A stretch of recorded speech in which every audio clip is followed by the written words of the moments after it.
Feel me, baby. Oh, baby. Cause I can feel you.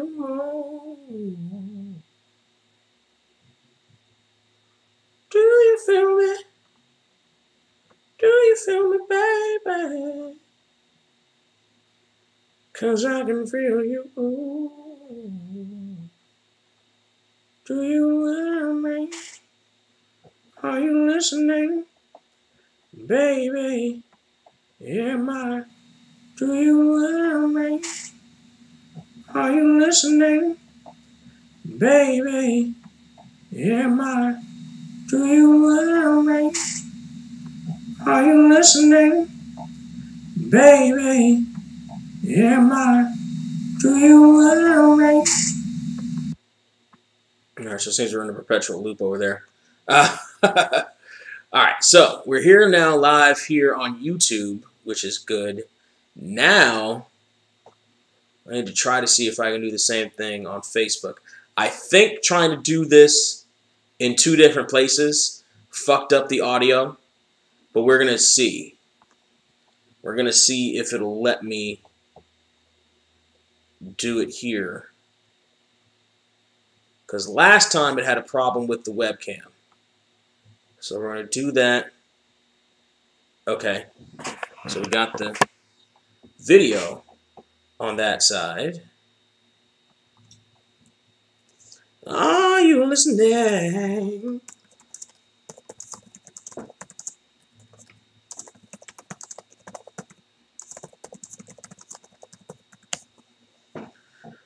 Baby, am I getting through to you? Do you feel me, baby?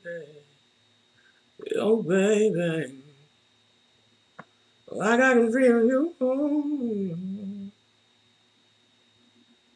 Do you feel me, baby? Oh, baby. Okay. So it looks like we're live on Facebook. I know we're live on YouTube.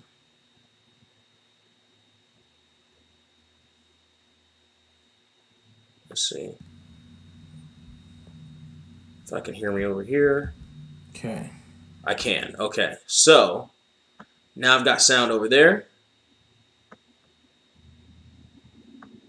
And now I got sound over here. I can. Okay. Beautiful. All right. Like I said, I don't like April Fool's Day. I'd become the butt of everybody's jokes. Well, in that case, I was the butt of my own joke. Fucking streaming, my streaming skills with your joke tier streaming skills. So, because of that, we're going to go back to No Way Out 2002. For everybody that was watching at home, thank you for watching at home. We're going to restart the tag team match because that didn't get a good start because stop, play, damn you. I don't need the whole thing, so we're just going to go, we're just going to do that. We're just going to do that. We're just going to do that. Play. Come on, kids. Play. No, not start over. God damn it. Play. Just straight up play. There we go. All right. Gee, Joey the Blade Petite, why do you end up being the joke of everybody's April Fool's Day's joke? Did that happen to you today? I hope it didn't. Why do you... All right. I just got to every once in a while check back in to make sure I actually have sound on my shit. Because apparently that's a very fragile thing when you're trying to juggle 2 streams at the same time. Mostly because somebody keeps putting itching powder in my clothes. I'm sick and tired of being itchy during April Fools. Well, you're on quarantine, so just start narrowing down. Just put itching powder in everybody else's in your house's clothes And where does anybody get itching powder in 2002? What is this, a 60s Looney Tunes cartoon? Where does anybody get itching powder in did I say 2002? In 2020. When does anybody get itching powder in 2020? What is itching powder in 2020?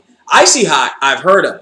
As a matter of fact, I just got finished watching the Goldberg Broken Skull sessions where he was talking about Hogan putting Icy Hot all over his body, and he felt it as soon as he went in on that first headlock. So Icy Hot, I can believe. Itching powder in 2020? What, do you live next to the Acme fucking factory? Keep in mind, I do love you. I'm just ribbing you. All right. So, we've got tag team turmoil match to determine the #1 contenders for the tag team championships at WrestleMania in a month. We've got the soon-to-be Un-Americans versus Scotty 2 Hotty and the newly minted Hip Hop Hippo. During the tired gimmick of the small, fun guy teaming up with the big guy with little to no personality, trying to get him to dance. Essentially copying what Too Cool did with Rikishi, only it worked with that because it was semi-original because it was two fun guys with the giant guy and he always seemed to have fun. Albert, on the other hand, didn't seem to have any kind of personality up to this point. However, he will develop into a good hand to have on SmackDown later in this year. My family knows how to make it. Your family knows how to make itching powder? I want to see that recipe. Tell them to put that on YouTube. That's a good cooking segment. That's a good YouTube cooking segment right there. Here's how you make the itching powder. First, you grind up the peppers in your grinder there, and you mix it in with the baby powder to make it nice and powdery. Yes. Like that's something I'd want to see. I'd want to see a cooking how to make itching powder video. Tag me in it so I can see it as soon as it comes up, and you will get an immediate like, share, and a subscribe from me. The same as everybody here who is watching should be doing as well. Meanwhile, the soon-to-be Un-Americans have Irish whipped Albert into the ropes and only gets a double clothesline for their trouble. Here comes Scotty 2 Hotty, who's about to take the heat because he's the smaller guy, and Albert definitely needs a rest. Oh, double back body drop to Lance Storm. Christian's in the ring. Scotty 2 Hotty going for the Bulldog, misses it into almost a reverse DDT, gets a super kick for his trouble. Does Christian hook of the outside leg. Lance Storm breaks it up.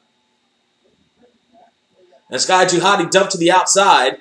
Albert back in the ring, tossing around the Canadians into the corner. Here comes a big 350-pounder.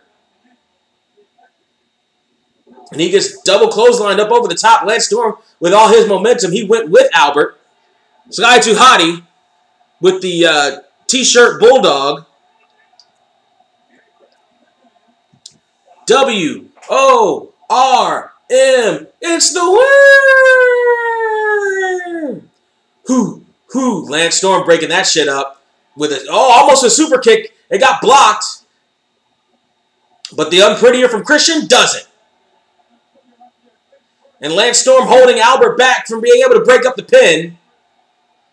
I thought it was going to be heat. I forgot it's a tag team turmoil match. They got to get in and out of this shit quick. Because they got like, 6 other teams coming up? Pretty much Brodus Clay and Lord Tensai or Sweet Tea. Yeah. Oh, it's not Sweet Tea. Fucking they did that to Albert more than once. They did that to Albert more than once. I fucking forgot. Oh, the Hardy Boys are in there now. This is on the last legs of the Hardy Boys. The Hardy Boys' last stand really during this time period is going to be in a couple months where they are fed to Brock Lesnar and make him look like an absolute fucking monster. Meanwhile, Christian in there with the Hardy Boys, a very familiar place to be for him. Double suplex into a facebuster by the Hardys. Scoop slam by Matt. And now we have what Vince considers the lesser brothers into the ring and super kick by Lance Storm. Meanwhile, Lita's over there having a fit. Lita over there gyrating is like Matt Hardy allegedly did when he found out about her and Edge. in a couple of years.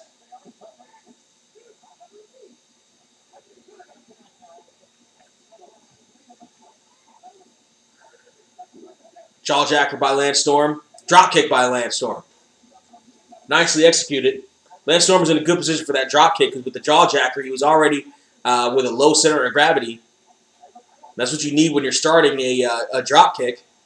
Punch right to the midsection, right to the Hardy's emblem.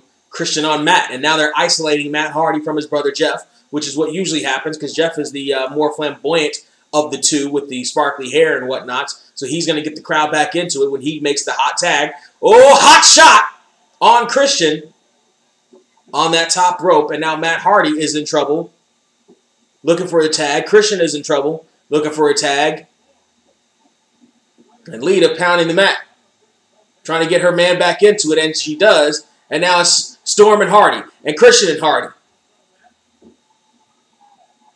Double legs to the abdomen. We're going to call that the abdomen for Jeff Hardy, although he almost never hits them in the actual abdomen. Flying forearm by Jeff Hardy, a version of the flying jalapeno. Ducks the clothesline, side Russian leg sweep. Compactor pin by Jeff Hardy on Lance Storm. 2, Christian breaks it up. It's hard to get out of that without a tag team partner to get you out of it. And now, Irish whip west to east. And Lance Storm into the single leg crab. Irish whip into the single leg crab on Jeff Hardy. But Matt there to break it up. Twist of fate by Matt Hardy into Christian. Super kick, no calf kick. Lance Storm to Christian as Matt Hardy ducks. Twist of fate on Lance Storm. Swanton bomb on Lance Storm. Hook of the leg on Lance Storm. 2, got him.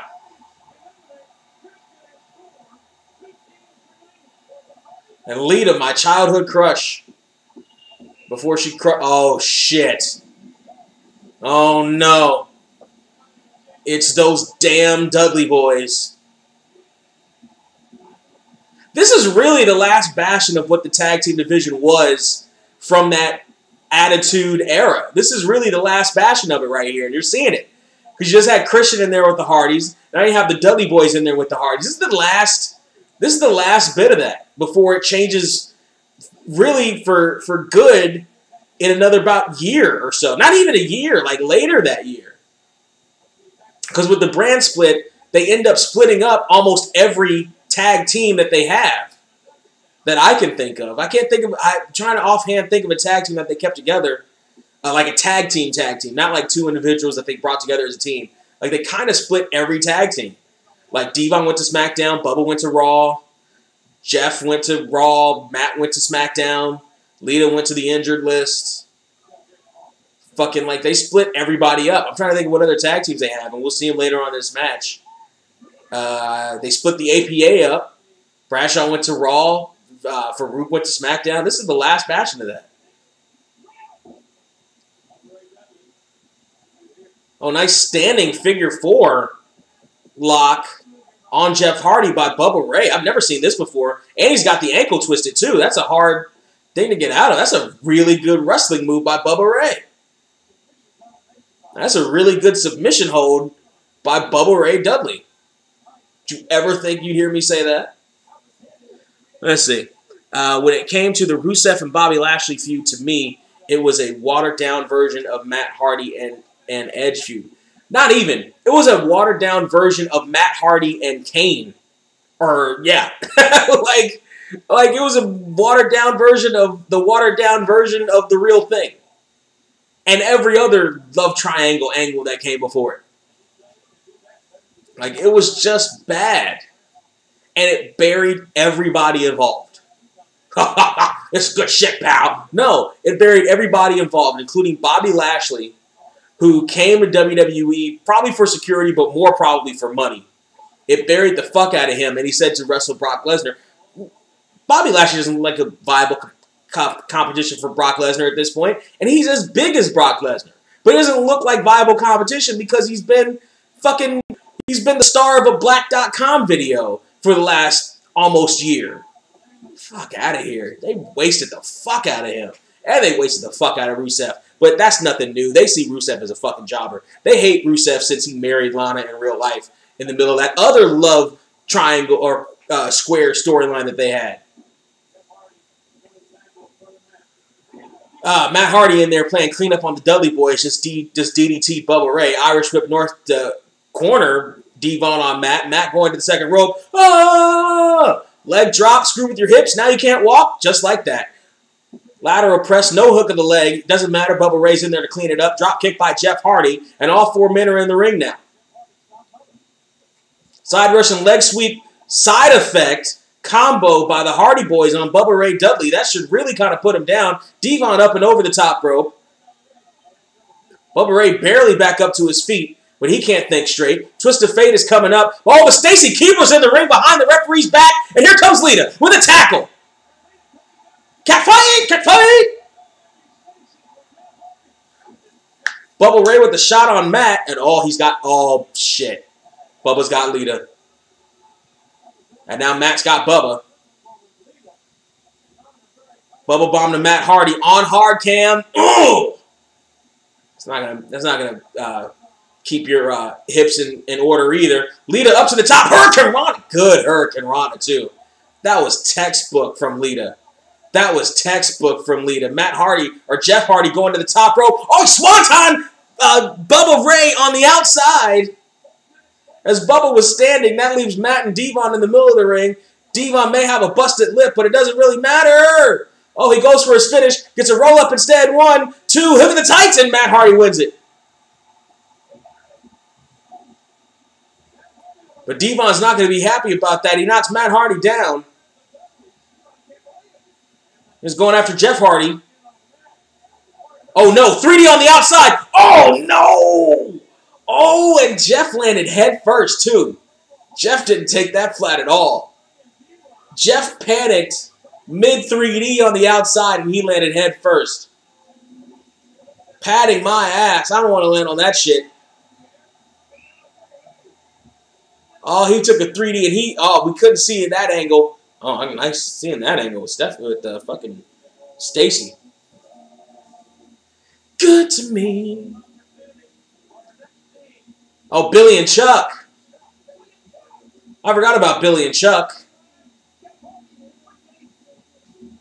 Billy and Chuck were the tag team of SmackDown. They were the tag team of SmackDown in this era.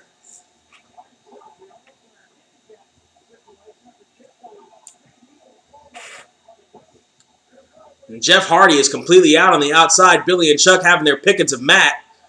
Although Matt moves out of the way of that. Side effect on Billy. I'm sorry, that was Chuck. Twist of Fate on Billy. Nope. Into a sidekick. Phantom as fuck by Chuck Palumbo. He missed that, but Billy got that famouser.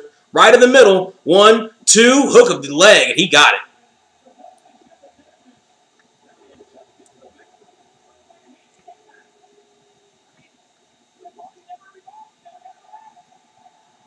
Oh, here comes... Yeah, this is one of the last bastions of the tag teams of that era. Billy and Chuck ended up staying together.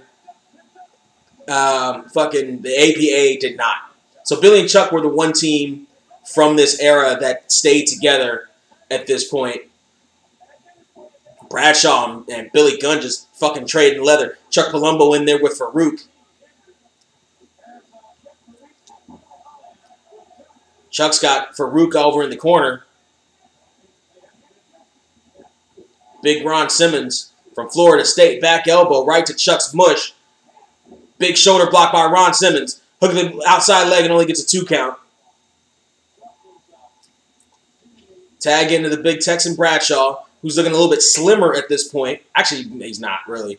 He's not looking as tight as he did a little bit earlier on. And he'll let himself go even more during the brand split. Irish whip reversed by Palumbo. Clothesline on Bradshaw actually knocks him down. I didn't think that would happen. Discus punch knocks him down again. And Chuck Palumbo needs a little bit of a regroup, shaking that hand off from Bradshaw's head. Irish whip now south to north, reversed by Bradshaw. Ducks underneath the clothesline. Here comes Palumbo. Up for the crossbody. Gets caught. Last call. Last call. I think it would have been better if Lana did not overreact every single line. Somebody probably told her to do that. You have to remember, this is the company that made Maryse a quote-unquote, that kept putting Maryse on our televisions every fucking week, even though all Maryse could do was this. This was Maryse. This was Maryse's entire character, was doing this. That was her entire character. She was in WWE specifically to do this. That's all Maryse did, was this. That's all she did. That's all she did, was this. So, if you don't think somebody didn't tell fucking Lana to overreact to shit or say, oh, that's fantastic, that's good shit, Lana, you got another thing coming. And also, they wanted her to show probably some more personality. I think that was after the Southpaw Regional Wrestling, so she showed a little bit of personality there, and they wanted her to show more on TV, and there you go. That's how Lana kept her paycheck for as long as she has so far. Who called me?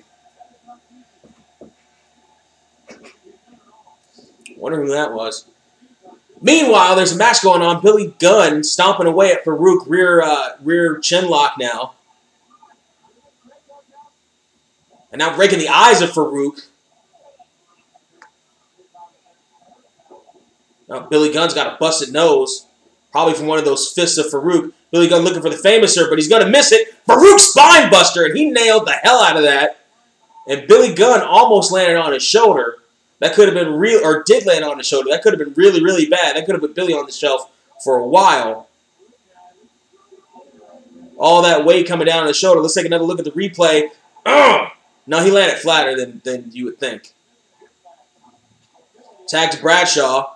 Chuck in there now. Big shoulder block. Billy did not make the tag. I didn't see that. He's on the other side of the ring. Big boot, though, in the meantime. Billy Gunn is still down. Irish whip to Chuck's corner. Clothesline follow-up by Bradshaw. Irish whip to the APAs. Another clothesline follow-up. Shades of Hogan. Out goes Chuck. Billy behind Bradshaw now. Gives him a shot to the back. Irish whip now to the APA's corner. Goes for the splash. Misses. Clothesline from hell coming up. Upside down and inside out. You can count to 1,000,000. He's not getting up. Oh, that's it. That's the end of the thing. That's the end of the match. The APA win tag team turmoil. That's the end of the thing. Who are the tag team champions going into 19? Big clothesline.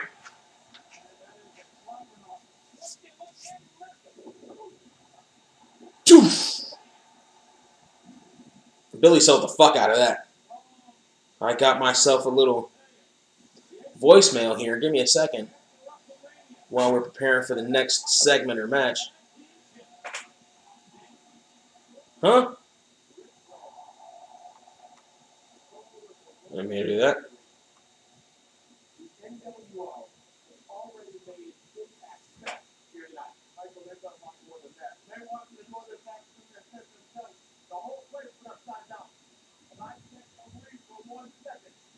Ooh.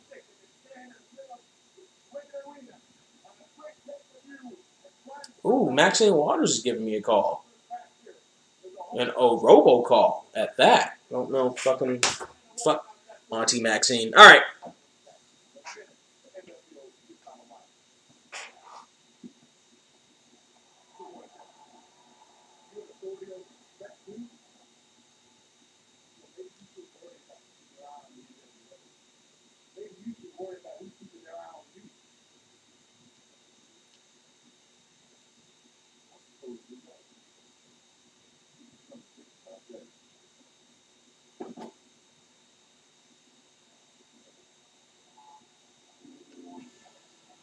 So that's going to set up Taker versus Flair at WrestleMania in the No Holds Barred match for some reason.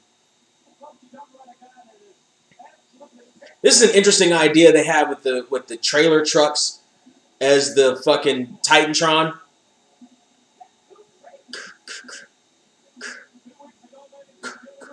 I don't think they use this for any video game. I don't think they use this set on any video game. The video game that would have come out at the time would have been, I think, Day of Reckoning, I think. And I think they used it for that.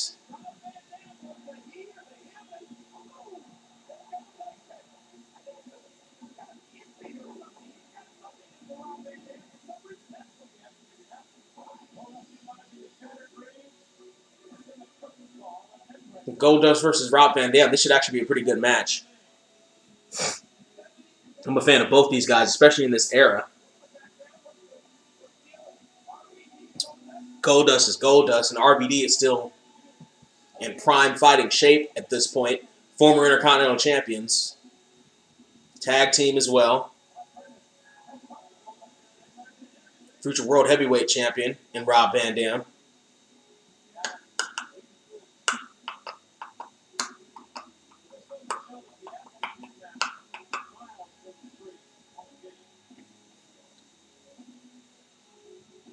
RVD, former Hardcore Champion. Both these guys have a tremendous pedigree. Goldust, second-generation superstar.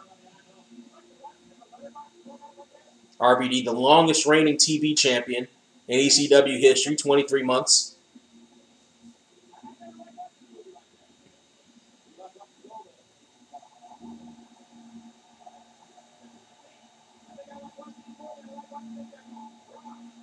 One of a kind! Oh, this is the old RVD song.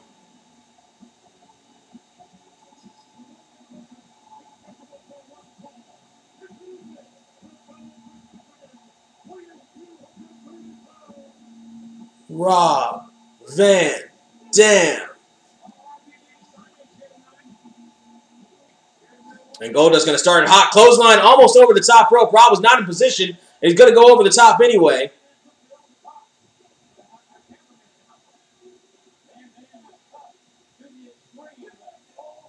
Goldust dropping Rob Van Dam face first on the apron. Rob Van Dam trying to go boneless in there against Goldust. Goldust not having it. Chasing Rob back into the ring. Rob Van Dam right back up to his feet. Quick like a cat. Nice roundhouse kick. Or spinning heel kick by Van Dam. Kicks and shoulders right into the midsection. This is Rob's specialty. Backflip into a huge shoulder grind right to the abdomen of Goldust. So shoulder shot right to the abdomen of Goldust. He didn't grind his shoulder. Matter of fact, let's avoid the word grind when dealing with Goldust. But in any event, spinning leg drop. Cartwheel moonsault. Rob Van Dam's foot on the ropes. He gets it off. Goldust kicks out at two anyway. Kick right to the side of the head by Van Dam. Oh, goes for a leapfrog. Goldust takes the back way out.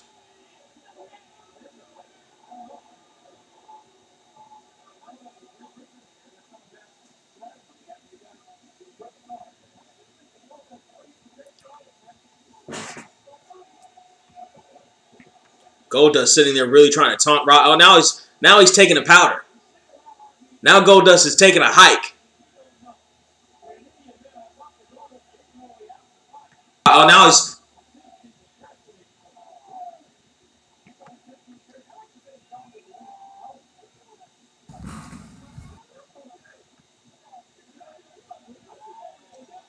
Now Goldust taunting Van Dam. Van Dam, that cool, calm, collected attitude that he usually has, is going to eventually get him into trouble when he gets caught with Sabu, smoking a little bit of that attitude on his way home from a show. In any event, Goldust with a shot right to Van Dam's face after pulling to the outside, and there's another. And now he's going to take him by that ponytail and parade him around the ring a little bit. Get inside Van Dam's head.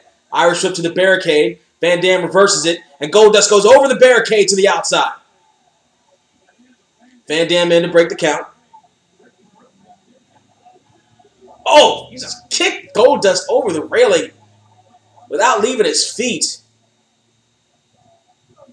Kick to the side of the head. Van Dam now to the apron. Probably going to go for a leg drop. He's going to go for a spinning one. He sure is, and he's going to nail it right to the back of Goldust. Van Dam rocking the good old-fashioned airbrush paint all over his tights, looking like one of my old Trapper Keepers. Who remembers Trapper Keepers? Who doesn't remember Trapper Keepers? Were the shit. If you didn't have a trapper keeper, you weren't a kid. Oh, God. Knee right to the side of Van Dam's head. Goldust to the top. Flying elbow.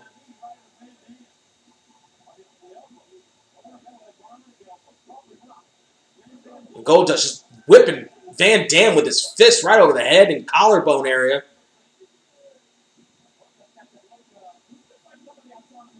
Goldust is trying to get a little bit of heat here. Where there isn't heat on the rest of the card, where everybody else is kind of out of it, Goldust is right back. Matter of fact, I think Goldust came back. Goldust missed the invasion angle too. Goldust missed the invasion angle. So this is his comeback. Yeah, because Goldust missed that invasion angle. This is him trying to make something happen. I don't blame him. He's got a little more piss and vinegar in him at this point. Goldust just smacking the hell out of Van Dam, hooking his ankles into the ropes there. What has he got planned? Oh, he's draping Van Dam over there. Oh, his back! He's putting the ring post right in Rob Van Dam's upper spine. And it snaps down on it. Oh my gosh. It's going to break a normal man's back. Van Dam's a little bit more flexible than the average bear. That could help him out in this instance. Let's go from top chat to live chat. Make sure we're seeing everything. Vince McMahon just wants to fuck Lana. Everybody knows it. I don't think he actually wants to fuck Lana at this point. I think he's pissed off at Lana for that whole catapult into the rope. Nice. Goldust catapulted Van Dam into the rope, draped his throat across it, and then brought him back down with his knees up into an almost laying Boston Crab, but Goldust's shoulders were down, and now he knees Van Dam in the chest. Lateral press only gets a 2 count. I don't know that he wants to fuck Lana at this point. Vince wants to fuck Charlotte. Vince wants to fuck Charlotte, and he and Andrade are the only two that do. I don't even know that Andrade wants to. I think Andrade is just doing it for fucking job security at this point. But Vince likes blondes. Is Lana still a blonde at this point? Like, I've seen her Instagram and shit. She's darker haired or nearing brunette, and she may not be dyeing it. But yeah, maybe Vince wants to fuck her. He really wants to fuck Charlotte though. Like he really wants to fuck Charlotte. He wants to fuck Charlotte almost as much as he wants to fuck Stephanie. Don't know what I'm talking about? Look up the fucking McMahon DVD. He's got some of those tendencies that another Hall of Famer does. In the meantime, Goldust now on top of Van Dam. Sort of a lackluster camel clutch variation. He doesn't have enough weight on Van Dam's lower back, but he does have that rear chin lock in, and he is wrenching back. Especially for somebody as flexible as Van Dam, you need to put all the pressure on them that you can, and Goldust is fundamentally not. As a matter of fact, he's standing up at this point. Now he puts weight down on the back, at least momentarily.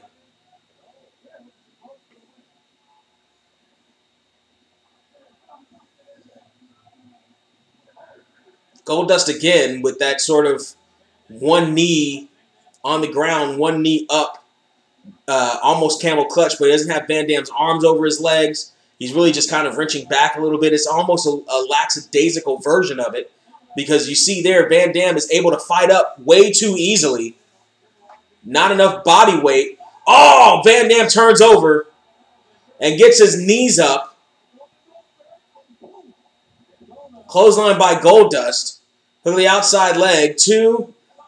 That's not going to count as a low blow because the legs are far enough apart. It's almost like the inverted atomic drop rule. There's enough of the lower body that's not testicular to keep it from being a proper low blow. There's a backslide by Van Dam. Only gets 2 count. Oh, side kick right to the gut, though, of Goldust. Not enough room for Van Dam to get the height underneath the chin, but he got it just high enough right in the breadbasket of Goldust. It's going to make him think twice before sitting up. It's going to drive the air right out of the golden one, the bizarre one.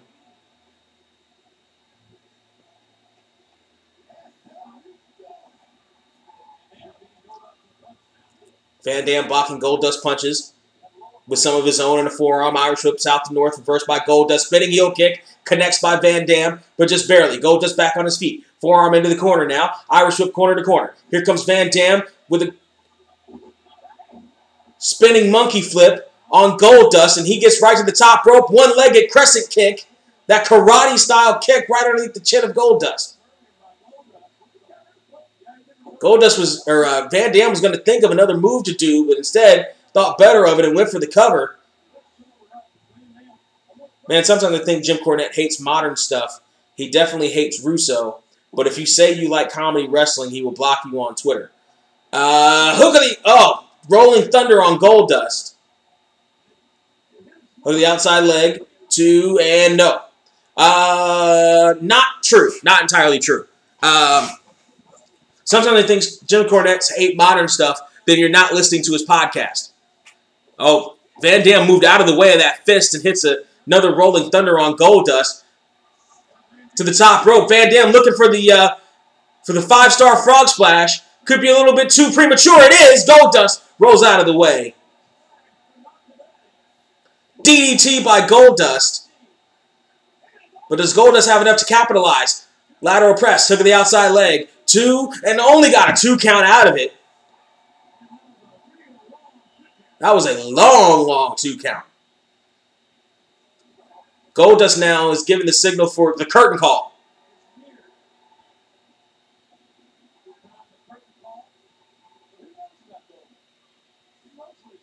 He's got him set up for it. Goldust is taking a lot of time with this, maybe too much time. Absolutely too much time. Rob Van Dam up over the top. Another spinning heel kick. Look at the leg. Van Dam has scored on every one of those, some better than others, but he only gets a 2 count. Goldust back to his feet before Van Dam is and stomps the living hell out of Rob Van Dam now. Back into the corner, smacking him in the face. Irish whip now, corner to corner. Goldust to Van Dam, reversed. Toe of the boot right to Van Dam's nose. Bulldog missed. Van Dam slips right out of it, but he's got the spaghetti legs. He can barely keep his footing. Another spinning heel kick over the leg of Goldust. That's 4 if you're keeping count. Van Dam now going for it once again. Don't take too much time like you did last time, Rob. If you're going to hit it, hit that 5 stars, and he does! He drove all the air out of Goldust and most of it out of himself. Hook of the outside leg. That'll do it. Yes, it will.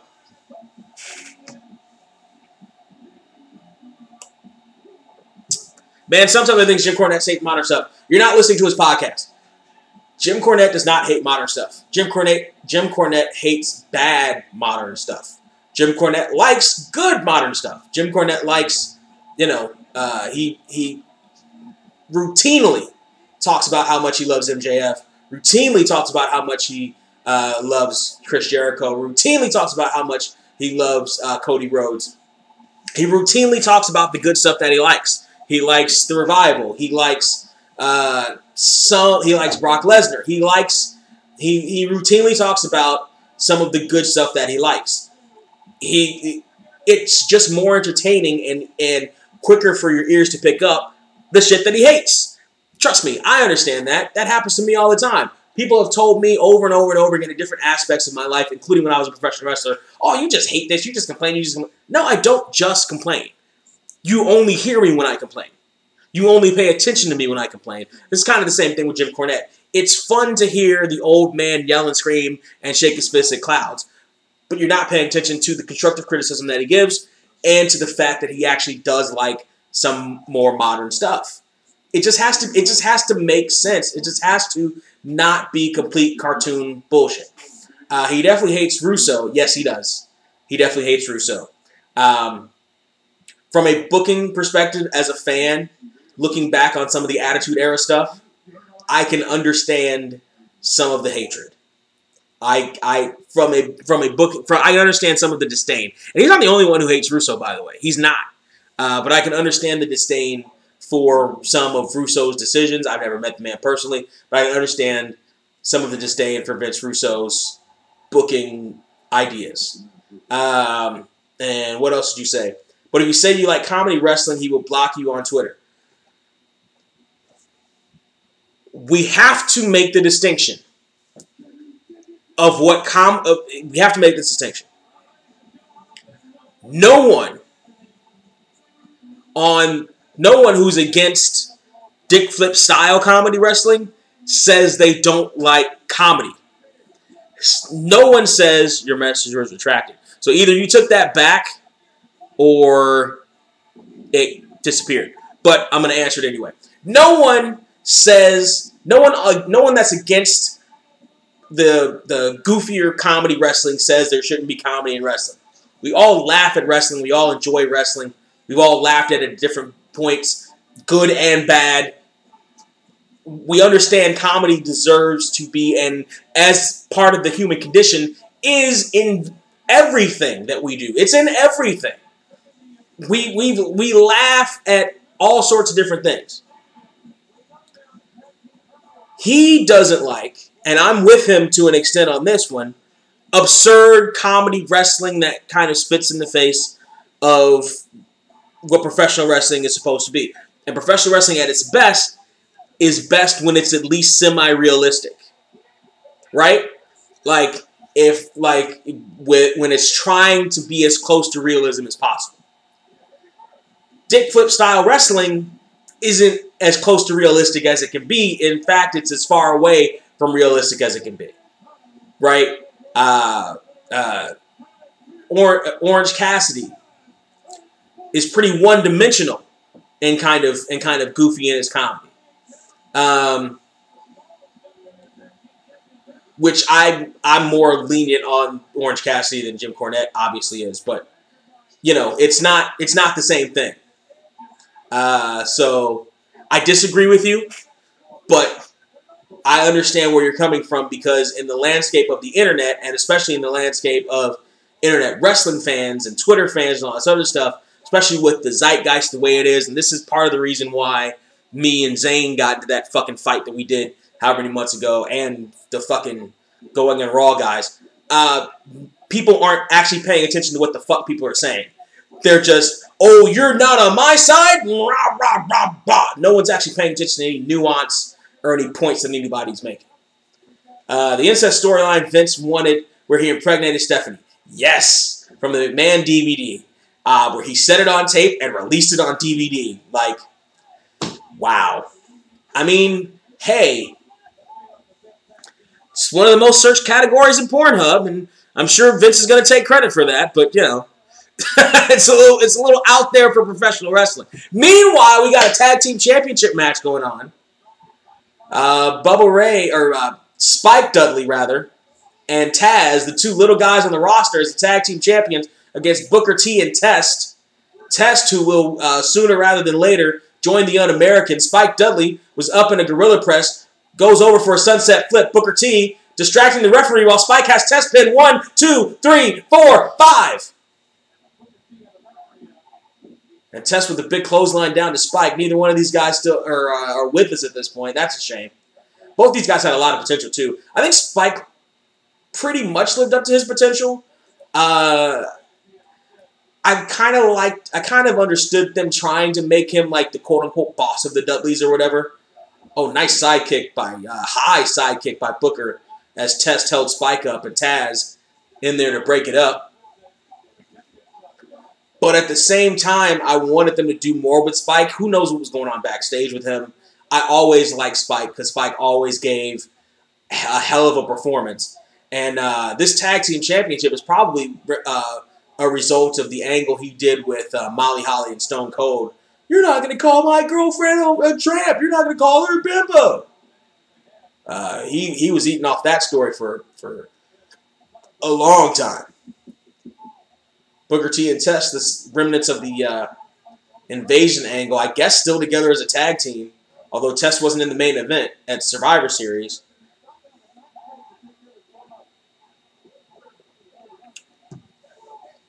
No tag there between Test and Booker T, but it doesn't matter because the referee was distracted with Taz.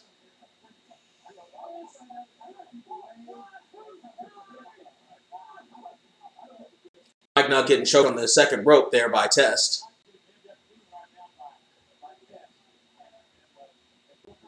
Irish whip now corner to corner, testing the Spike. Both these guys had their girls leave them for guys in green and black. Spike had his girlfriend leave him for Hurricane. Test tested, girlfriend leave him for Triple H. And neither one of them got their comeuppance.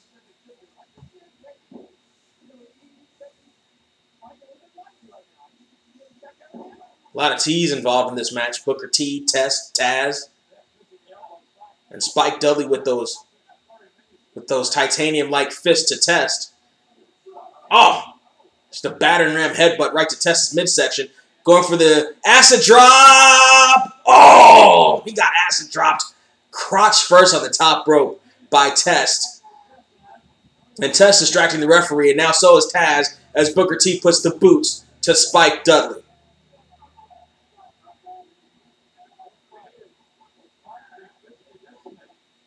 Look at the outside leg by Test, and Spike Dudley grabs the bottom rope. Your entirety of your body has to be inside the ring in order for a pin to count, whether giving or receiving. Tag outside to Booker T. And Test holding Spike Dudley for the wide open shot to the midsection. There's another kick to the midsection, and Booker T may be looking for that scissors kick. And he got it.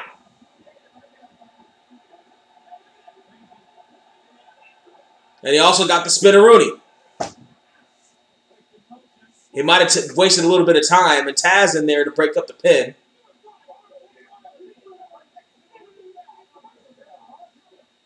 Former Invasion mates.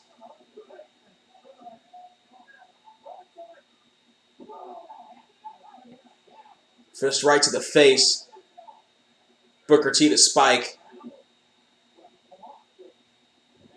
Oh, Spike going for a tornado DDT, but not enough body weight, but he finally gets it on Booker T. And both men are down.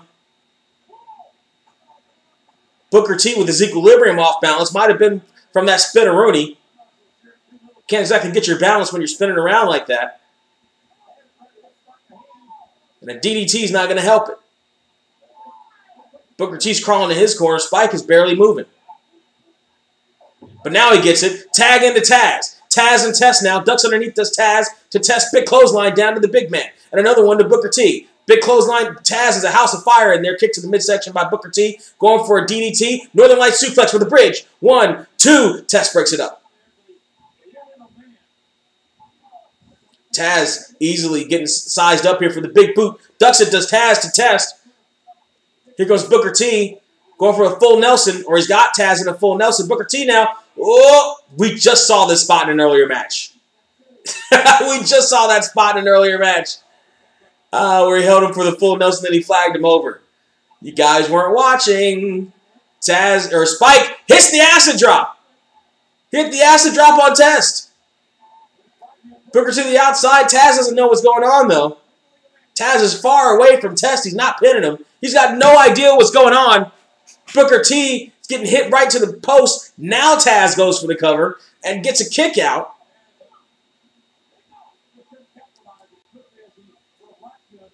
He just had no idea where he was, let alone where Test was. Meanwhile, Test rolls up Taz. Hey, he's got his feet on the ropes, referee! And Jack does see it for the extra leverage. As if Test needed extra leverage. He had his feet up on the bottom rope. And he pushes Jack Doan. Jack Doan pushes Test right into a Taz mission. Right into a Taz mission. And Test has to tap. Test has to tap.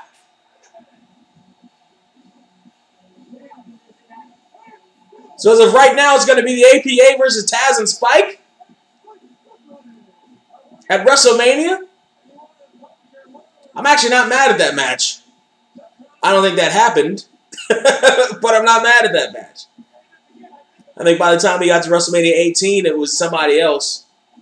But I'm not mad at that match. Matter of fact, it might have been Booker T and Test. They might have fucked around and won it off of them on like a Raw or something. But I'm not mad at that match. If I wish it would have happened. I'm not mad at that. I'm not mad at that at all. Let's see. I agree with you I agree with some of it. Sometimes it's just, sometimes he takes it a little too far. Agreed. Agreed. You're not wrong. I think part of that is just his gimmick, though. I think part of that is he lives the gimmick. And he's from a generation where you have to live the gimmick.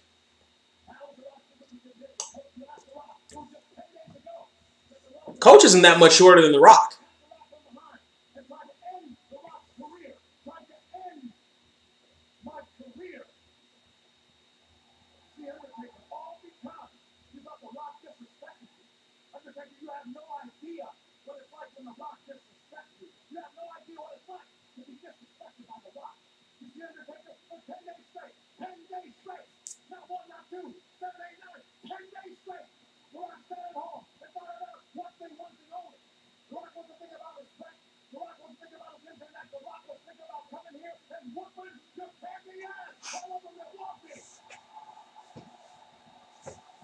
The Rock talking about whipping the Undertaker's ass all over Milwaukee.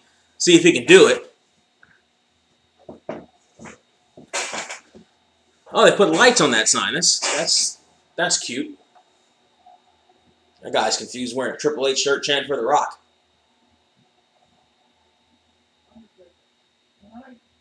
You are exactly what you say you are. Dead man.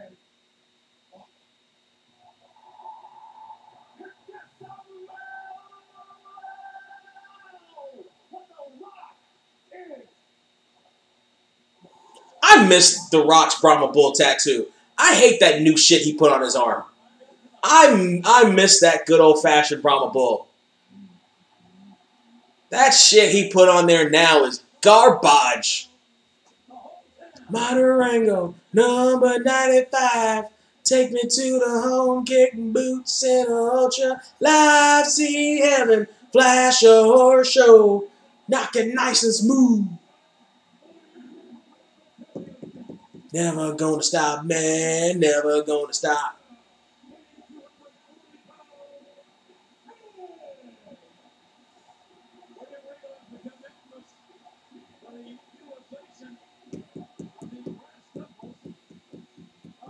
Stream if you want it, 'cause I want more.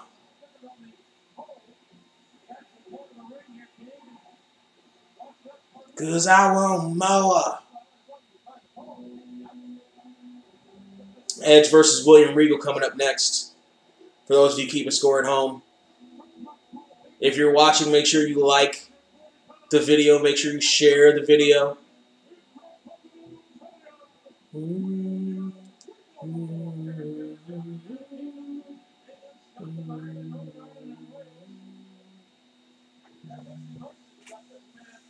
Huh, brass knuckles on a pole match?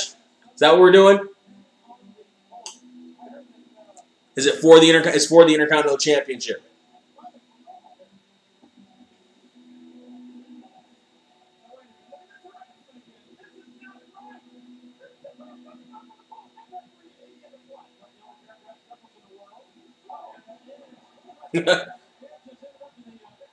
Edge going after William Regal.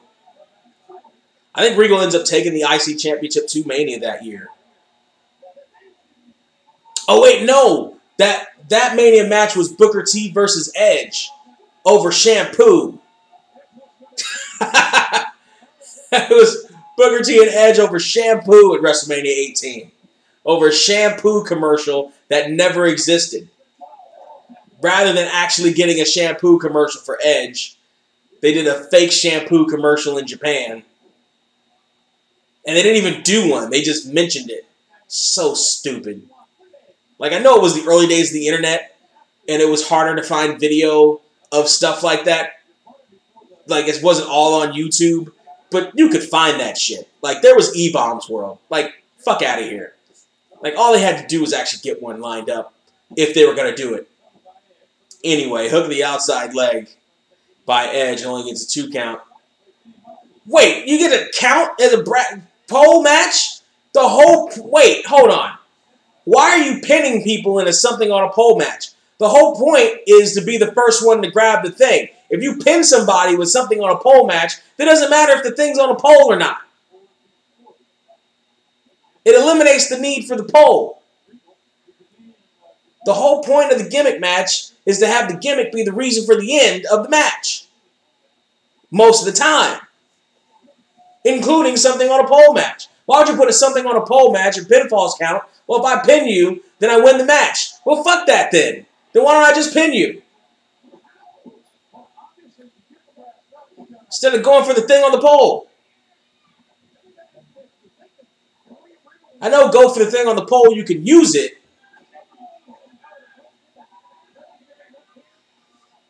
Maybe the strategy should be then to not get the thing on the pole. I don't know. It's the thing on the pole, whole concept is just stupid.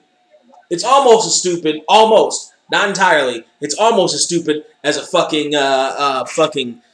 Skywalker's match, the scaffold match.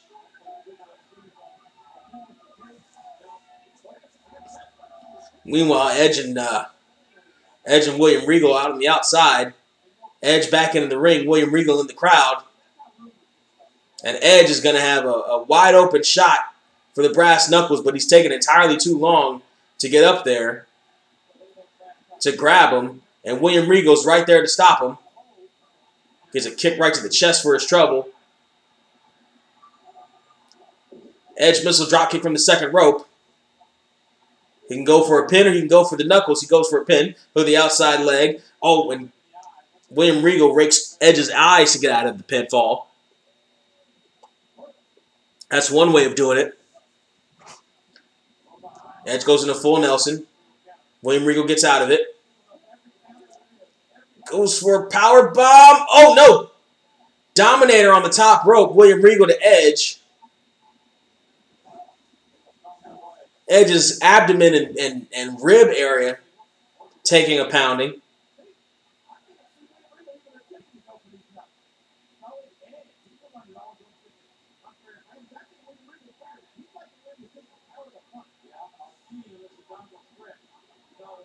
An abdominal stretch now by Lord William Regal. Holding on to the ropes there.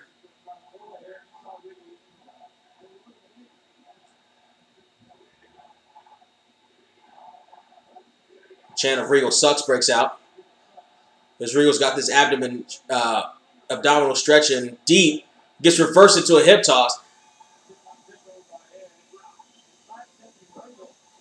I feel like this is a match where Edge is going to learn a lot, but it's not necessarily going to be that entertaining a match. Part of it is going to be the stupid gimmick.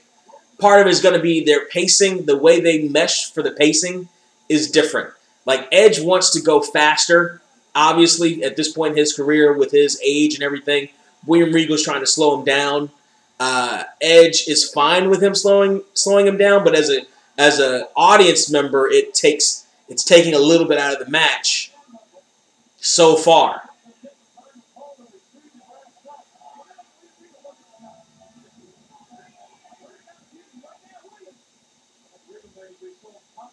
Regal limping over to Edge, though. On the outside, referee Jimmy Corderas checks on both combatants. I'm guessing because double underhook. Power bomb on the outside. Standing power bomb by William Regal. Double underhook on the outside to Edge. And I'm guessing that because it's something on a pole, that there's no countouts.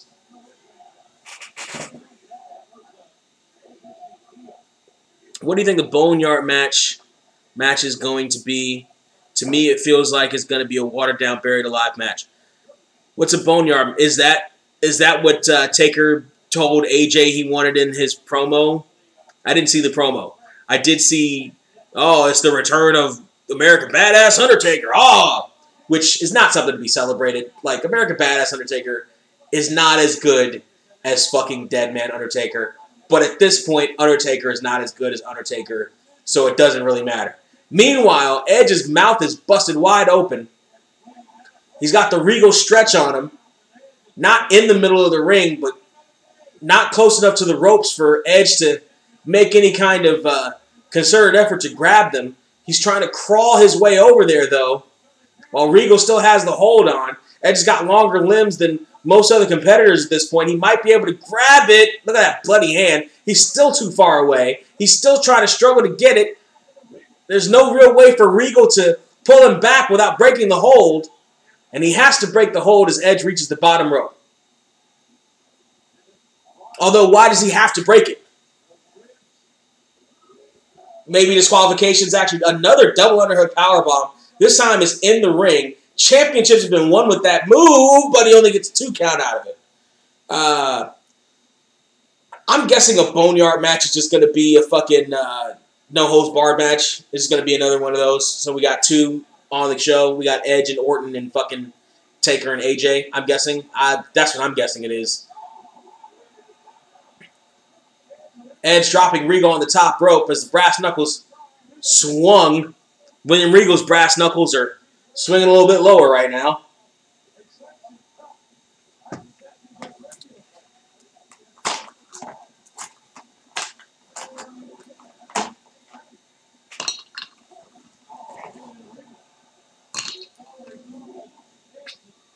Meanwhile, Edge and Regal on the outside looking for that pole, looking for those brass knucks. Regal going for another powerbomb on Edge to the outside. Oh, I think that was supposed to be reversed into a Hurricane Rana.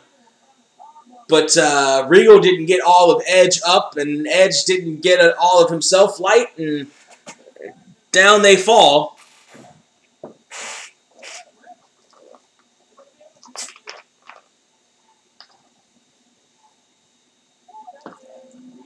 Taking a look at this. Powerbomb attempt. Yeah, Edge, Regal lost control of Edge. The only thing that kept Edge from dying there was Edge grabbing the middle rope. That spot was not a good idea. That spot was not a good idea. The only thing that kept Edge alive was the fact that they did it on the ropes, and Edge was close enough and cognizant enough to grab it before he landed right on top of his head. Meanwhile, Regal's on the outside. Edge is on the inside. He's got to be looking for those brass nuts at this point. Regal's back up. Edge is on the middle rope. Regal's trying to get up there to meet him. Gets punched for his troubles. Him and Edge are fighting each other over there by the pole. Forearm shots. Those European shots by William Regal. If anybody's going to give them to you, it's going to be him. He's going up to the top. He's going to look for the brass knuckles, and he got him. Oh, it doesn't matter. Side suplex from the second rope, and the brass knuckles go flying.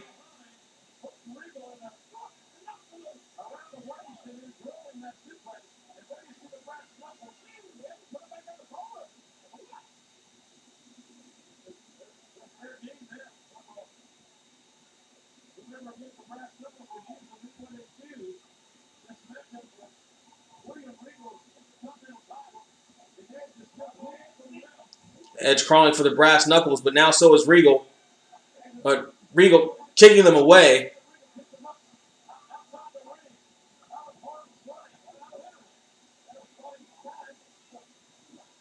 Going for a shot. Edge-o-matic. Hook of both legs. Only got a 2 count. What do you think a Boneyard match is? I guess we'll see in 3 days. Or 4, depending on where they put it. Spear! I'm actually surprised Taker's still going to compete in this thing. He is right in the danger zone for fucking the virus, okay? Taker should be at home with Michelle. Taker should be at home with Shell. Fucking in his rocking chair. Reminiscing on the good old days when he could actually walk and not embarrass himself. Fucking, this match shouldn't take place. Oh, just shot right to the... Wait, did Regal produce his own nuts?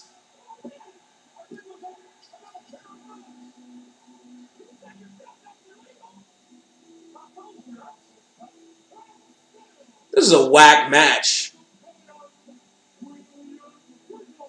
Edge got busted open and almost died for a whack match with a whack finish.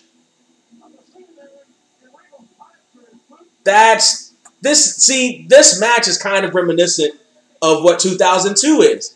They had potential. They had enough people. They had a lot of the people in decent enough positions that 2002 as a whole didn't have to be as whack as it was, but it sure as fuck was. Oh my gosh. This match should have been better than it was. This is a damn shame that Edge had to get busted and almost die for it.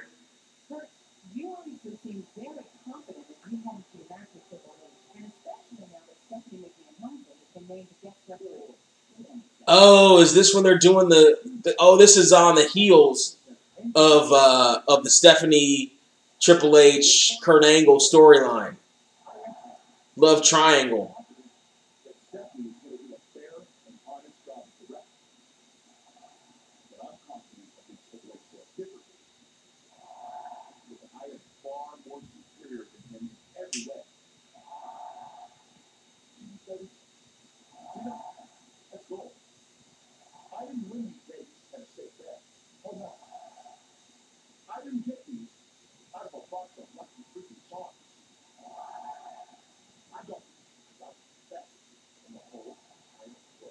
You actually didn't get those from the Olympics either. Your Olympic ones we've seen on TV before.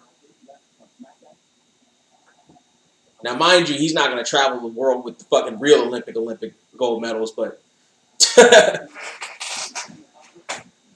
don't blame him for not.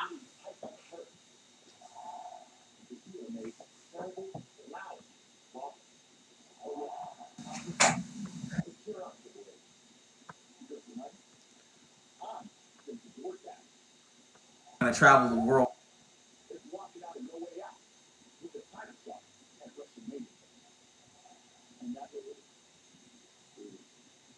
True.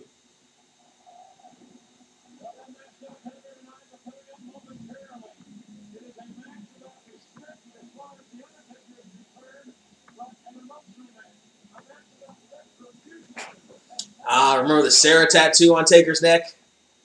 His last gangly, homely faced looking wife before the current gangly, homely faced looking wife that was on, that both of which were on TV way too much, way more than they deserve to be.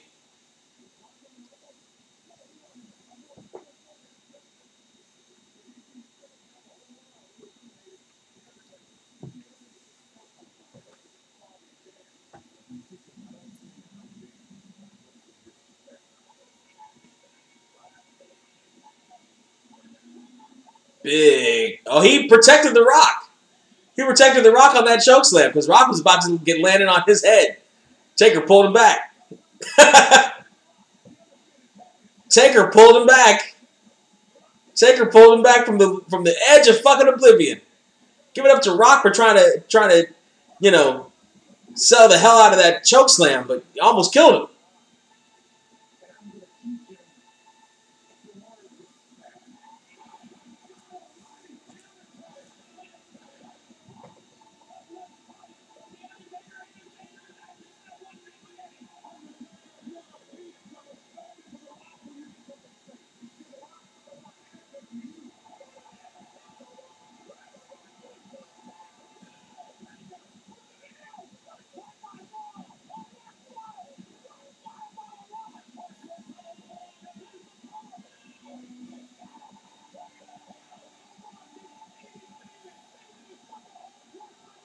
Oh yeah, Maven was a hardcore champion.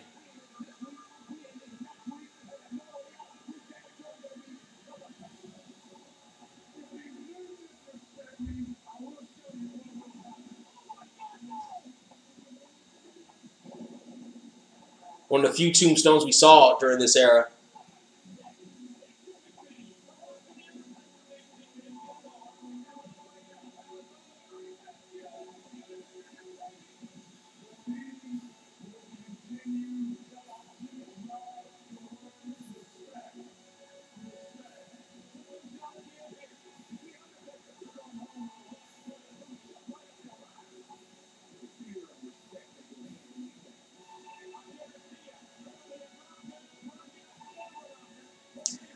This promo video makes this match seem like it's fucking epic. I don't remember being that interested in this match, though, while this was happening. I specifically don't remember being interested in this fucking match. Because I specifically wasn't interested in this fucking Undertaker. At this time period, I don't remember The Undertaker doing almost any... Well, no, that's not true. As Hardcore Champion, Taker had some really good matches. Hardcore Champion Undertaker at this point had some really good matches. I'm not going to lie. He was entertaining as the Hardcore Champ. When he wasn't, and this is the period where he's starting to ascend back up the roster, back up towards the championship with Hogan and shit. Terrible. All fucking terrible. The matches he had during that time frame were all fucking terrible except for that Jeff Hardy match. And I think the triple threat match he would end up having with The Rock and Kurt Angle at this year's King of the Ring. I think that's when it would happen. But even then, he's in there with two other guys, and he's in there on another gimmick match. Like, wrestling match Taker at this point was not particularly good.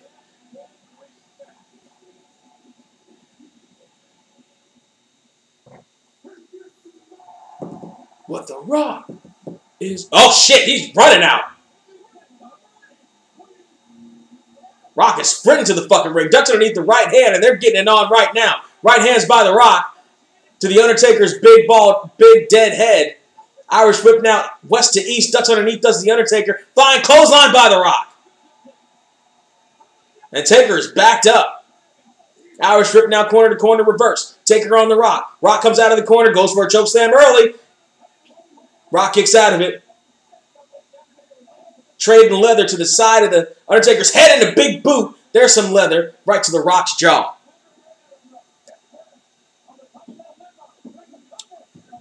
Cover not as deep as The Undertaker normally likes to go with it. Why did you quit wrestling? I hated the backstage politics shit. Honestly. I hated it. I hated it. I hated it. I hated it. I hated it. I got into a backstage argument at a lucha show over absolutely fucking nothing with a couple of guys that had decided that they were just going to big league this small independent lucha company in East LA for their own benefit, probably because they were pissed off about the direction their careers had gone. But all that aside, the argument with them made me realize, and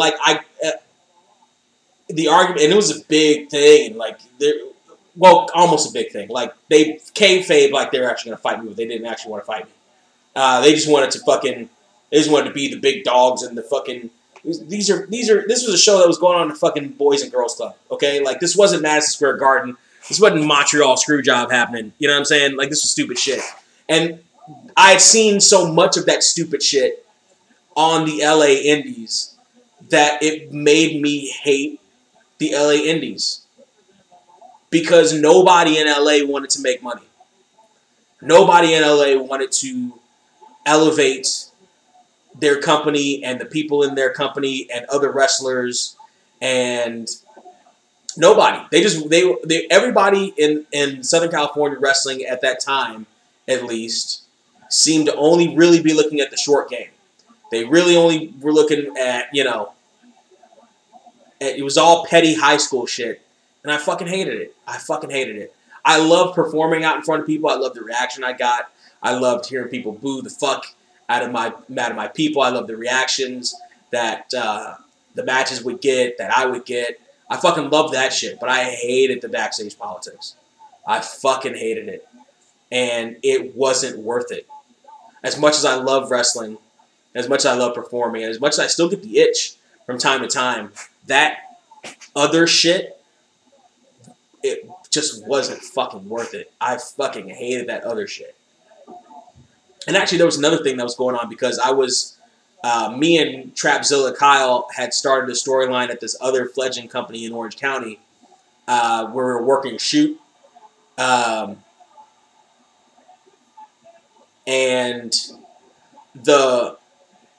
we were trying to cause a buzz by doing that. Me, him, and the owner of the promotion all got together to work this shoot. And the problem was the promoter was listening to other promoters here in Southern California who also didn't make money and didn't grow their companies and kept it small and kind of penny ante and Bush League, and it was a bad that happened at the same time, and at the time I was very excited for it and the possibilities, but he never wanted to follow up with it, and he ended up burying me for taking part in the storyline that we all came up with together. So yeah, long story short, I hated the backstage bullshit of SoCal independent wrestling so much. I was like, fuck it, I don't need this. I don't fucking need this. So I quit. Meanwhile, Taker and Rock are having a match, and it's not a terrible one, but we're just getting started right now. Elbow to the back of the Rock's head by the Undertaker and a stomp in the same area of the Rock. Rock gets a lot of shots to his upper trap area, his upper back trapezius area in these matches that I'm seeing him in. Everybody wants to club the back of his head. Taker now with the Rock. Referee Mike Chioda trying to admonish him, trying to get the Rock off the ropes. He's going to whip him to the other ones. West to east. Rock hangs on. Oh, Taker goes for a big boot and misses. Gets hung up on the top rope.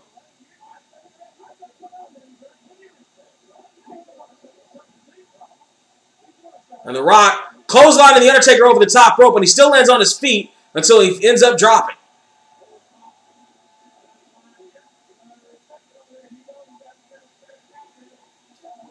Shot right to the Undertaker's head.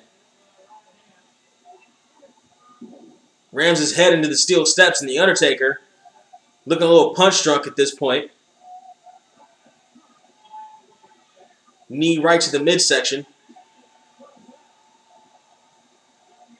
Undertaker's head goes right into the Spanish announce table, and now the Rock, oh no. Adios, amigos. The Rock is taking apart the Spanish announce table for some nefarious means. And the Undertaker is trying to block a shot from the Rock into the steps and does. Elbow to the Rock's nose. Hits the Rock face first into this table. And Mike Chioda has lost all control over this match. And Undertaker, by way of Houston, Texas,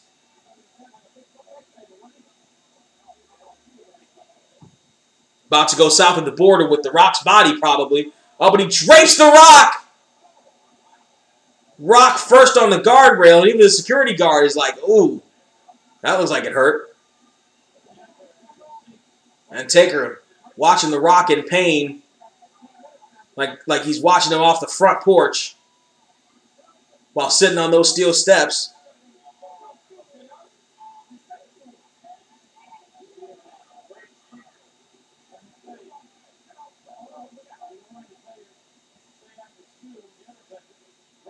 Undertaker in the ring to break the count of the referee. Gives him a little bit more time to play with the Rock.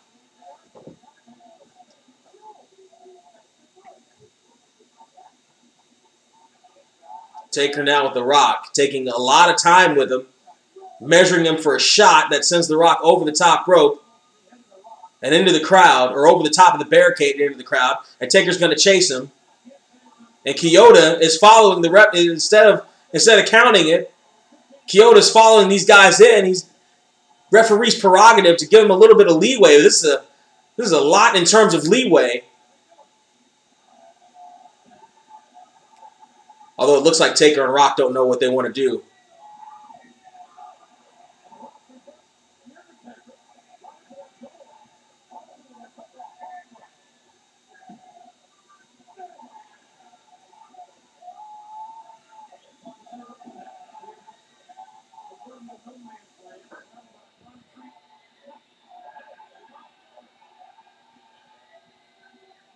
Taker and Rock now walking back to the ring. There's no why go to the outside if you're gonna fucking.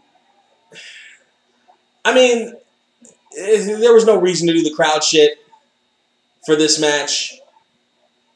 Like, I get it, they're trying to build heat, but I'm gonna need to see a little more out of Taker at this point. Like, a little bit more. Like, Taker's taking a lot of time in between shit. A little bit too much. I know he's doing the methodical thing, but he's doing a little bit too much time taking in between the moves. Commentating on a match nobody else can see. People can't take that out of context. Commenting on a match nobody else can see. Can't take that out of context. Not sure what you mean by that. I am technically commenting. What we're doing is we're watching along with The Undertaker and Rock from No Way Out 2002. So if you got the network, go ahead and tune in. You can watch along with me. You can see it if you've got the network or a DVD or a VHS of this exact pay-per-view that we're watching. And I'm going to try to see if I can do this for WrestleMania too. So far, this stream is going halfway decent once I figured out the audio issues. So hopefully we'll get a bigger crowd for Mania. Right now, I'm kind of just trying to build up watch time and stuff on my channel too. And get a few more viewers in too, because I got to get up to 1,000 to start getting monetization and shit like that. I'm trying to revive this channel again, even though I don't know how long-term the plan for reviving this is actually going to turn out to be. Just because it kind of depends on what happens with the virus that we cannot speak of. Meanwhile, Rock fighting up against The Undertaker, right hands in the middle of the ring, again to the back of Undertaker's head, Irish whip west to east. Rock ducks his head for a DDT, though, that Taker hits, and he hits all of it.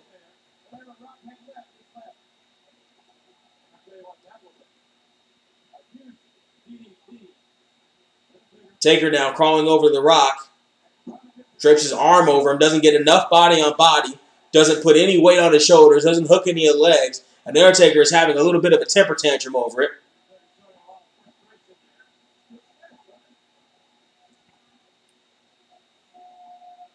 Taker now with Rock, slowing things down quite a bit in this match. It's part of the issue I had with Taker matches at this time. Bear hug in the middle of the ring, though. And The Rock is locked in.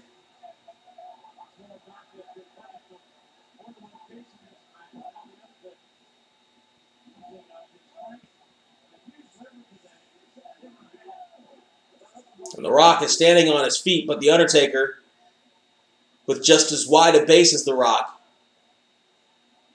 that wide base that The Rock's got right now is probably the only thing that's keeping him from toppling over, putting more of his own upper body weight on his lung area, his chest, his ribs, the abdomen area where The Undertaker's got him wrapped up. But The Rock's still in, and Undertaker going deep into the bear hug now, lowering his center of gravity. And again, the only thing that's probably keeping The Rock upright at this point is the wide base that he put on himself immediately once he's in the bear hug.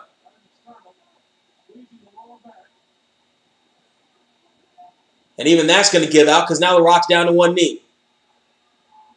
And Taker keeping that low center of gravity underneath The Rock.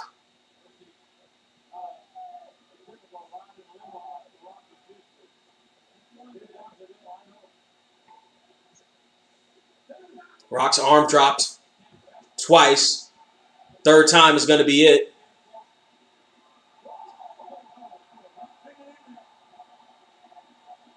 Rock is still in it, trying to fight his way up.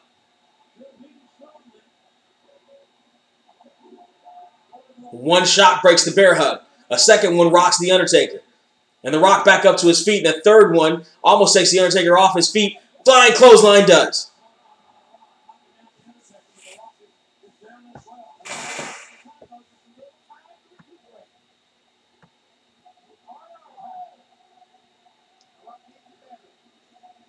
Both men are down. Rock in an absolutely worst way. Oh.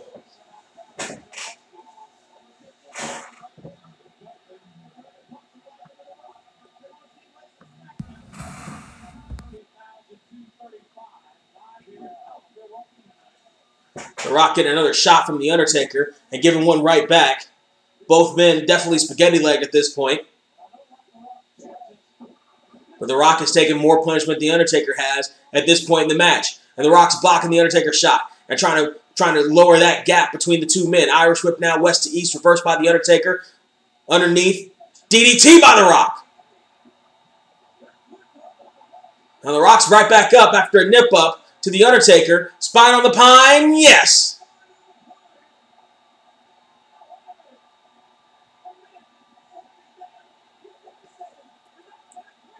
And The Rock now, here it comes. The most electrifying move. But The Undertaker set up. The Undertaker set up. And going for a choke. So there's a low blow. Kyoto barely didn't see it.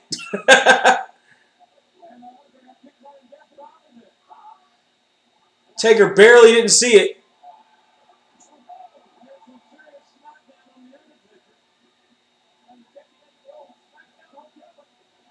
Taker again going for a chokeslam. This time he's going to hit it.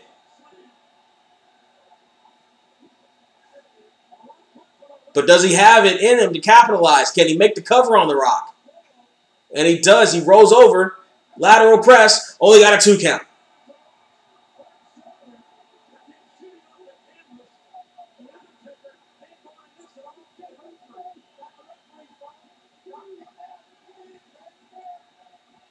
Taker now's got to be frustrated. He's got to be thinking, what does he have to do to put The Rock away to get the respect that he wants? And Taker may have evil intentions at this point. And that may very well be an understatement. Taker now going on his bike. He must be looking for something.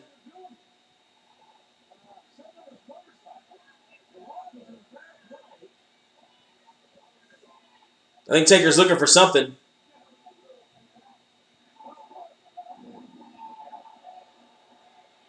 Well, Taker just scared the referee into the steel steps. Taker's digging for something. He's looking for... Oh, no, not again.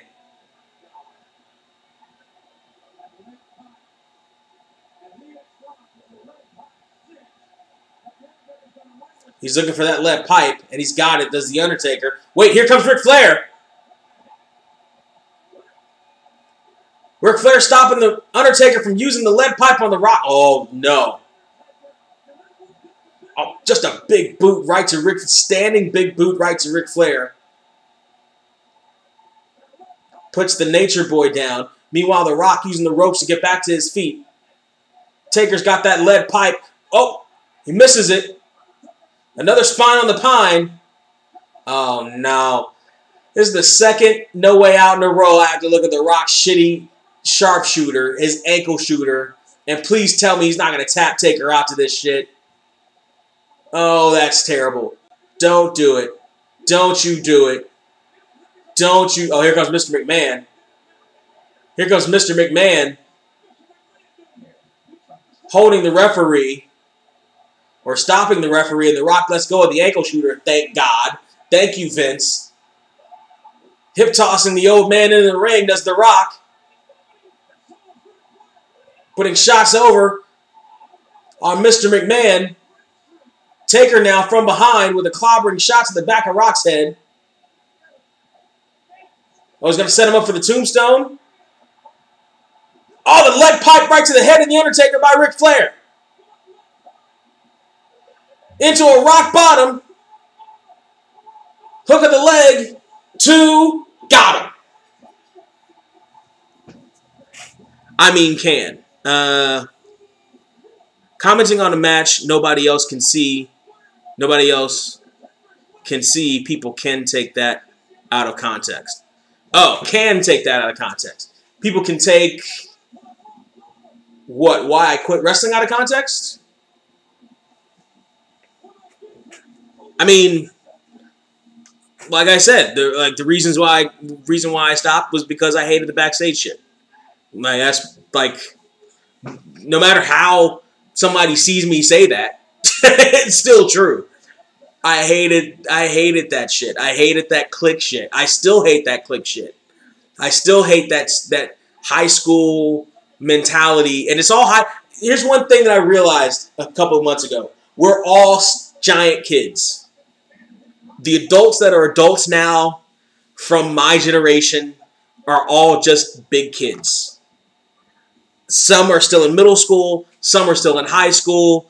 A few are still in elementary school. But most of us are in that toxic puberty-esque age range and never fucking grew out of it. Especially when you get them in a mob mentality, when you get them in a herd. And yeah. So I hate that clique like group like, you know, Mean Girls like shit. And that's what you get in professional wrestling. But that's what you get in a lot of shit. Like, you get that in a fucking office setting. I hated it there. That's what you get in fucking, you know, a fucking karaoke bar. I hate that there. Fucking, oh, this is the one where perfect, this is the, so they came back at Royal Rumble 2002. I thought that was 2003. Okay, so it was that fucking Royal Rumble.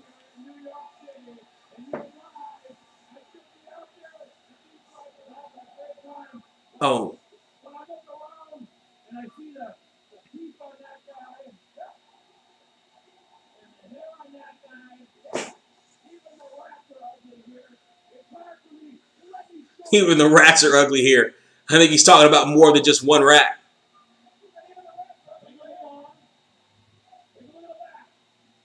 Not too much. Everybody knows one thing for real. When Mr. Perfect in town, it's going down. Whoever thought that I would be a role model? Perfect. Mr. Perfect. I'm fired. All right, well, thank you very much. Kurt may be on something, and I'm not talking about Angle. Mr. Perfect may not be all there. We may be seeing a difference. We may be seeing that was more Kurt Hennig than it was Mr. Perfect. Methinks, unfortunately, Mr. Perfect may be on that train that eventually takes him out, which is a damn shame. Which is a damn shame.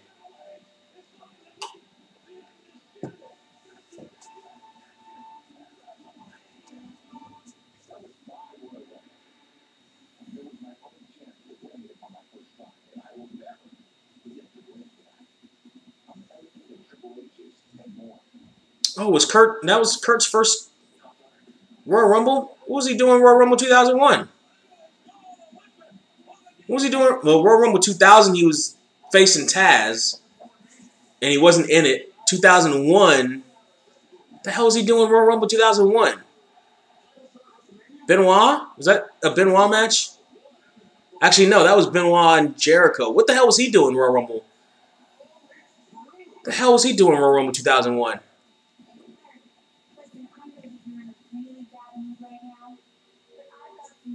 Oh, Stephanie with the crimped hair.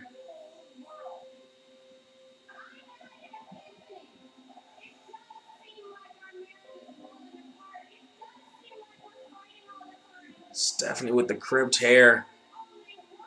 Oh, be still my heart. Our wedding vows. If we renew our if we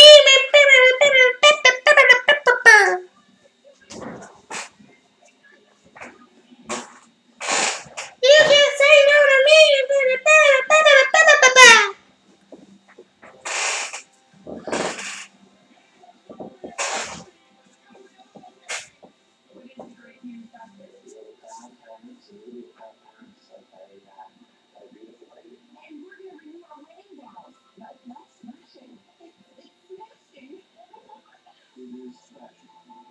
Ugh.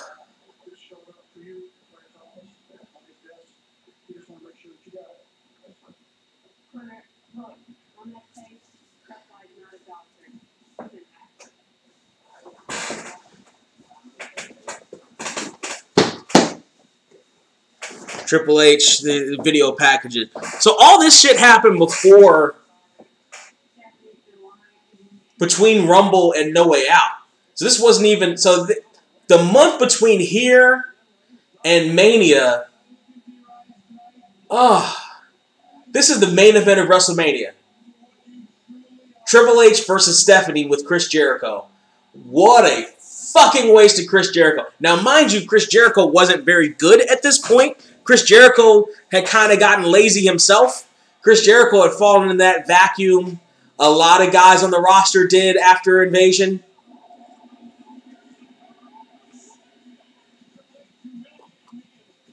But didn't he also pedigree Stephanie? And she almost came out of her fucking dress? Oh no, he pushed her and she almost came out of her dress. That's why we're seeing that shot. He ends up pedigreeing her at Mania.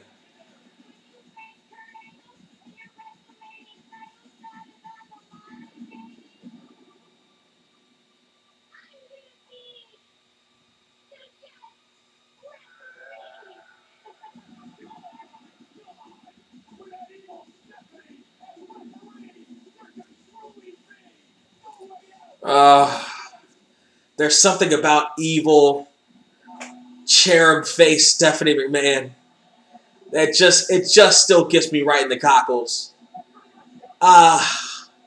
It'll never not get me right in the cockles. It'll never not get me. Oh, and all leather. Oh my gosh. Oh, I'm tearing up. Oh, I'm tearing up. Whew. I am tearing up. What's up? What's up? Oh, with the crimped hair and everything, looking like every single girl in high school. Every single girl in high school. With the choker, showing off what ass she almost has.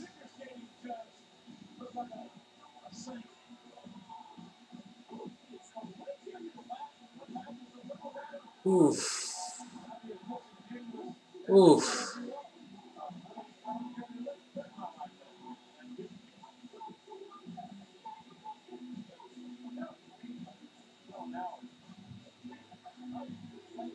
With the glitter everywhere.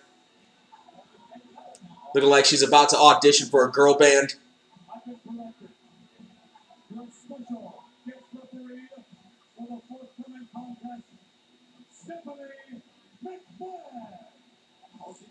Oh, she dropped the Helmsley. She dropped the Helmsley. Like two guys hitting each other really hard. Hit, hit.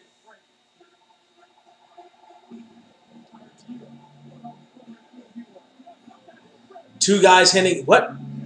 I'm lost now.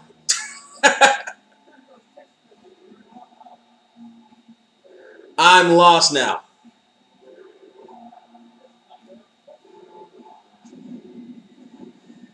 You've completely lost me, Joey. But it's okay. Kurt Angle now coming to the ring. Boom, boom, boom. I think Stephanie may have burned her hair a little bit. There's one angle where it was looking a little shinier than other, at least one part of it, like that side angle there. There's something to some of her hair that she's got on there.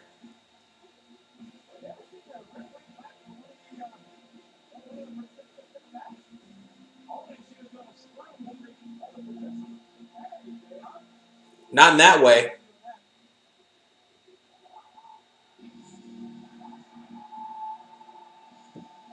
I kind of liked how they kept Stephanie and Kurt friends for most of their run in the company at the same time. Or for the first, like, little part of it. Once we get to the brand split, I know, because he still kind of tries to trade on it a little bit when she gets to be the general manager. But for the most part, they kind of stay away from each other.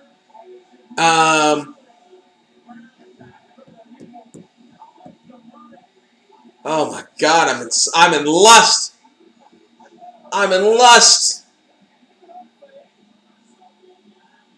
That's my girl. Oh, look at how evil she is. Oh, it just gets my heel heart pumping. Look at that. Look at that. Look at that smile. Look at those eyes. That's my girl. That's my girl. Before she got that smoker's voice.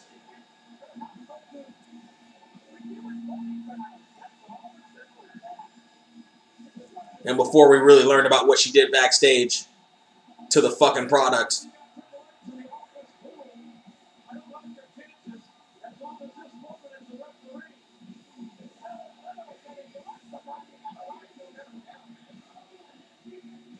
It's all about your debt. It's all about pain. I am the game. I am control. I am your debt. I am your pain.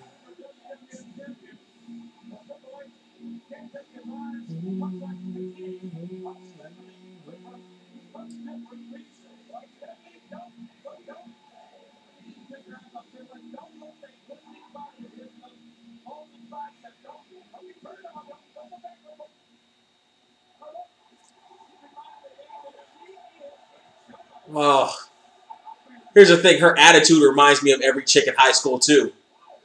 In middle school and high school. The fucking, I'm the referee. This fucking teasing shit.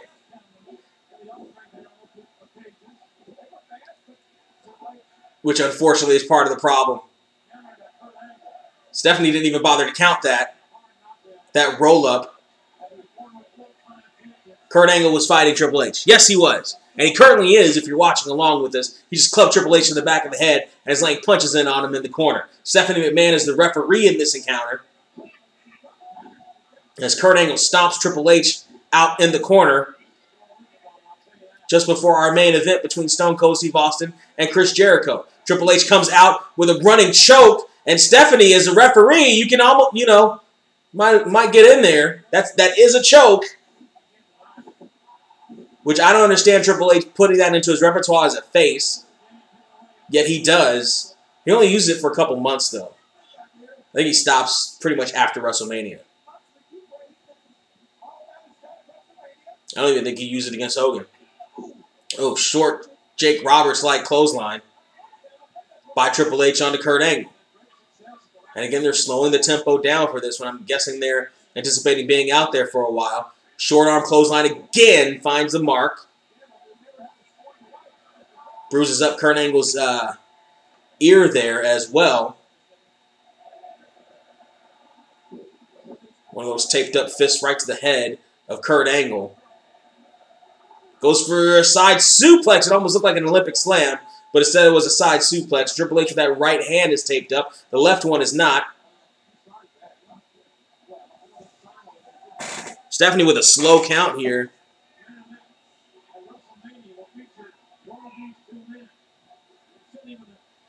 Stephanie is smiling. Then, oh, clothesline over the top! Kurt Angle just clotheslined Stephanie over the top.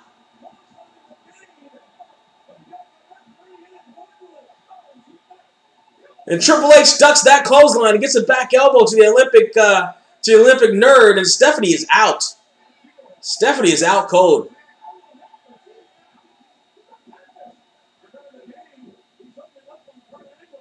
Stephanie's looking like she would after a night with me.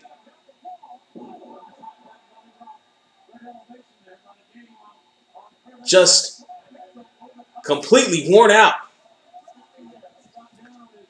Now all the referees come to check on the $1 billion princess.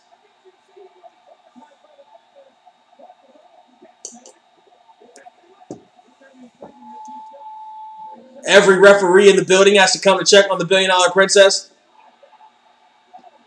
One of the guys gets a shot, only one of them comes out. Now every referee in the business got to come out there. Where's Brian Hebner? Where's me 5 years ago?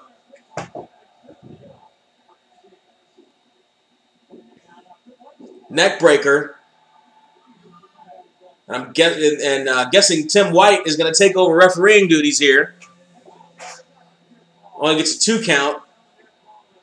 As Teddy Long and company takes the $1 billion princess out of the building.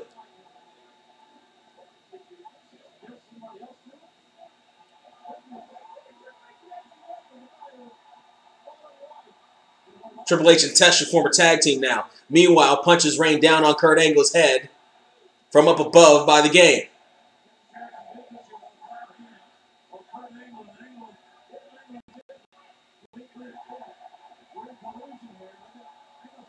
Oh, Kurt Angle's got Triple H, goes for an inverted atomic drop that's missed.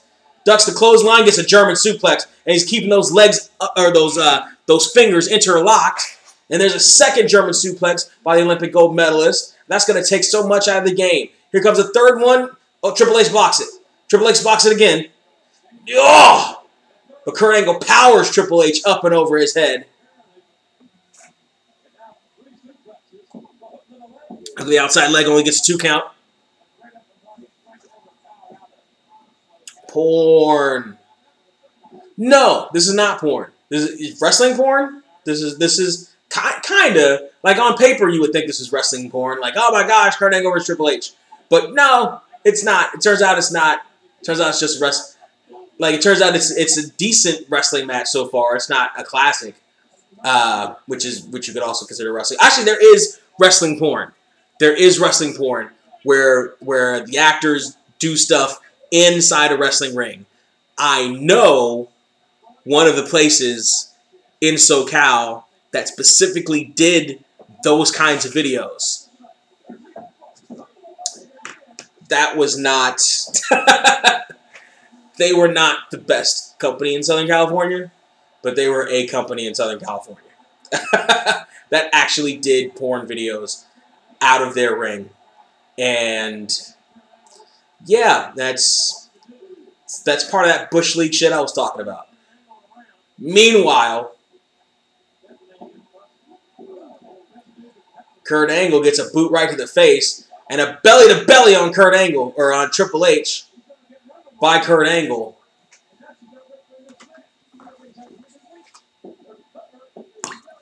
Triple H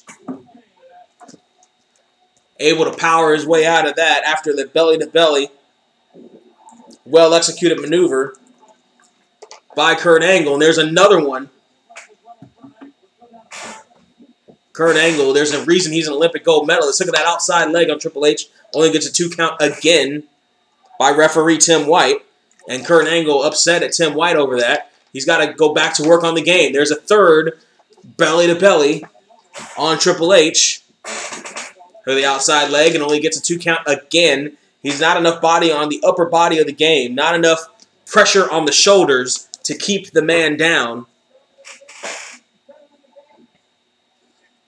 Triple H right now catching right hands from Kurt Angle as they rain down upon him. Kicks right to the midsection. And Kurt again with that boot right to the jaw of Triple H. A couple inches higher could be fatal for the nose of the game.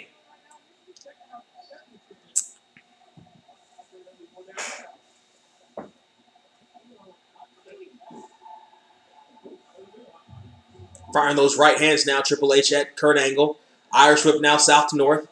Sleeper hold, locked in. Kurt Angle on Triple H with the sleeper in the middle of the ring. And Hunter's legs might get a little rubbery here as the pressure on the carotid arteries continues and or increases with the maneuver. And Hunter down to a knee, but he gets right back up. Hunter knows he doesn't want to get to... there he is, and he's right back up again. Hunter knows he's got a height advantage on Kurt Angle. He wants to keep that height advantage as much as possible in this maneuver because if he goes down, the advantage goes to Kurt Angle and more pressure on his neck and more pressure on his breathing. And Kurt Angle now has Triple H down to 1 knee, down to 2 knees, and Triple H is fading.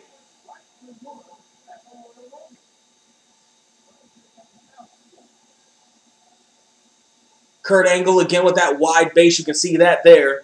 He's not going to topple over, and whatever he does, he's putting as much weight as possible on the upper body of Triple H in this sleeper hold. Now Triple H back up to his feet, backs up into a corner to try to break the hold. It doesn't work. Triple H wants to get into the corner, try to break the hold. It does not work yet again, but I think the sleeper is a little bit looser, and no, not right back. And Kurt Angle face first into the turnbuckle on the opposite end. Kurt Angle trying to tap into that third eye intensity or that first eye rather, intensity, raining fists down on Triple H. As Triple H now has him in a power bomb from the corner, and he nails him. 3 of the people involved in this match, by the way, would be involved in the best wrestling match of WrestleMania 2 years ago, with Ronda Rousey involved in it.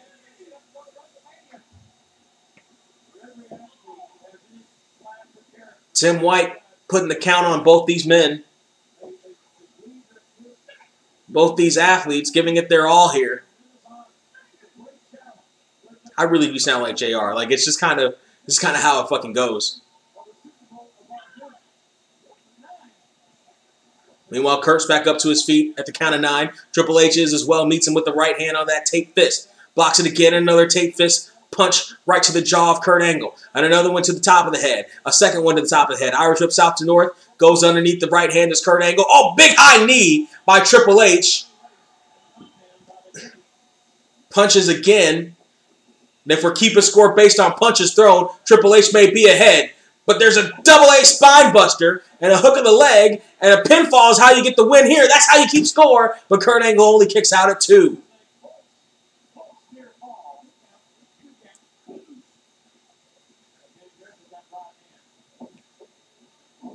Kurt Angle ducks his head a little bit too early, catches a face buster, courtesy of the knee for his trouble. Hook of the outside leg again, and only gets a 2 count. By the way, you can think about how healthy Triple H is at this point. There's no knee brace on. I'm used to seeing Triple H with a knee brace on, but there's no knee brace at this point for Triple H. And Kurt Angle is taking a powder. Kurt Angle is taking a walk, getting on his bicycle and riding around the ring. He's had about enough of Triple H. But I think, oh, wait a minute. I thought Kurt Angle was going to try to sucker Triple H in, but instead he hits the referee. But that doesn't do him any good, as Triple H nailed him with a neck breaker. But now Tim White is still down.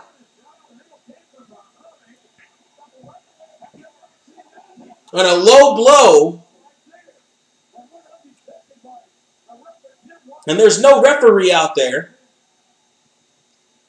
And Kurt Angle with an Olympic slam, but it's not going to do him any good because he hit the referee. The referee is knocked out. There's no... Oh, wait a minute. Here comes Stephanie. Look at how brave she is.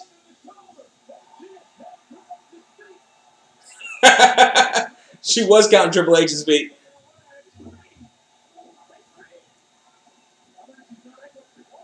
Look at the outside leg again by Kurt Angle. It's the 3rd kick out by Triple H in as many seconds, or as many attempts, and those right hands now are raining down all over the game. All the straps are coming down now. Kurt's serious. Oh, ankle lock. Ankle lock. And Triple H immediately rolls out and pushes Kurt Angle right back into Stephanie. Oh, poor Stephanie. Let's get 20 more referees out there to take care of her. DDT. Kurt Angle catches in the DDT. There's no referee. Tim White's down. Stephanie McMahon is down. None of the referees are coming out to help either one of them.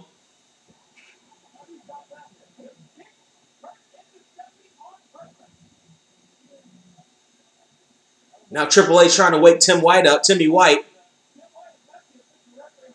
Oh, and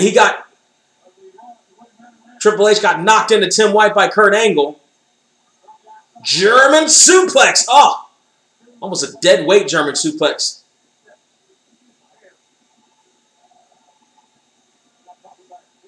Both referees are down. Kurt Angle going to the outside. He sees what's going on around him, and he's got himself a little bit equalizer. A steel chair into the ring. WWE blue.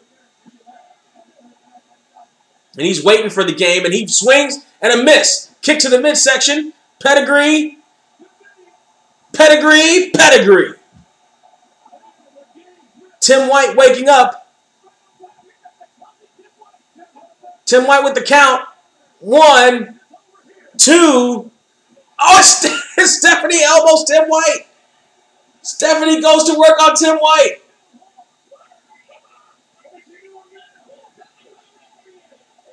Oh, she just, Jesus Christ, she just kicked Timmy White right in the balls. You know how clumsy those McMahons are. Jesus Christ, I wouldn't trust her to do that if our safe word was hippopotamus.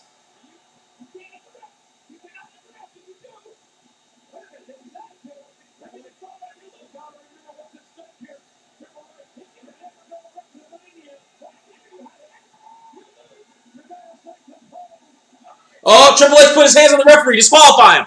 Disqualify him. Stephanie could disqualify him right here if she wants to. He's going to look for a pedigree, but the chair right to the back of Triple H and right to the head. Triple H stumbling back up to his feet. Angle slam in the middle of the ring. How does Triple H make it to WrestleMania then? How does Triple H make it to WrestleMania? I completely forgot. How does Triple H make it to WrestleMania then? He just lost his #1 contendership. How the fuck does he make it? How the fuck does Triple H make it to Mania? I wish it was Kurt Angle versus Jericho. That probably would have been a better match. Although Triple H had the momentum. He had the big comeback. I love an energetic Stephanie. Look how young she is. Oh my gosh.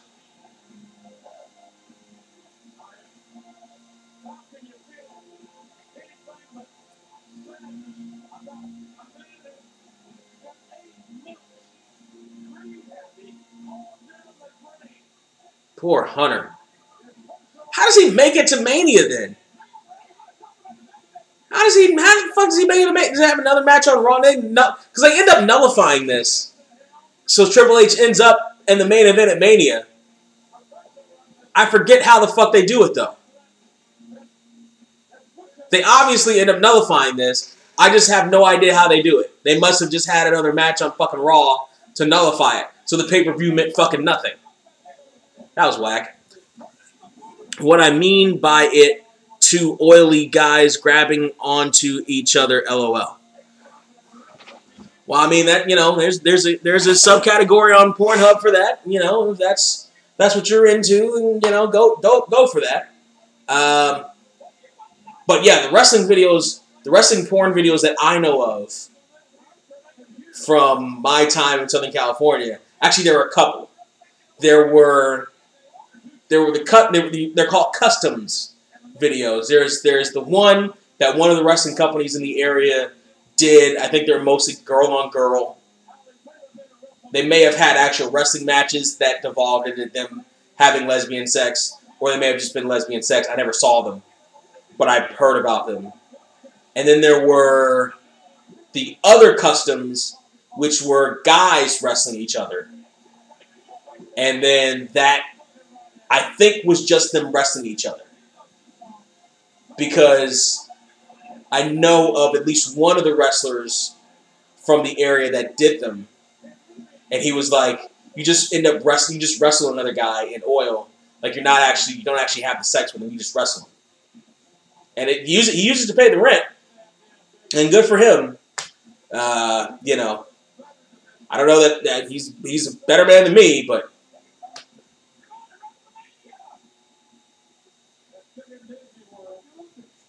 Unbelievable. I think Triple H is like that, and he said I would. I can admit, I do. What's already going on? International judge. Someone going, WrestleMania.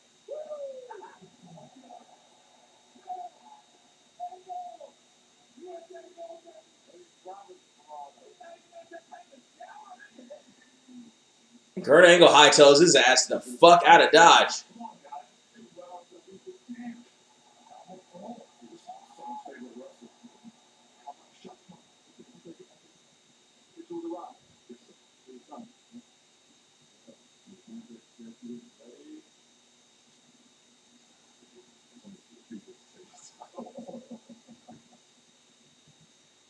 What did you say? No. You shouldn't have said that. I was in the man, no problem. Picture for yourself, no problem. So I can tell you what you can do with that camera. You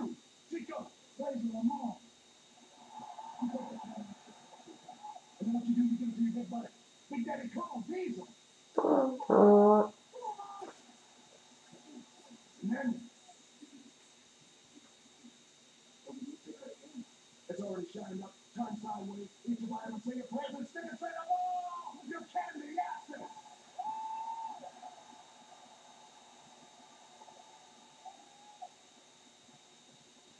And that starts Hogan versus Rock.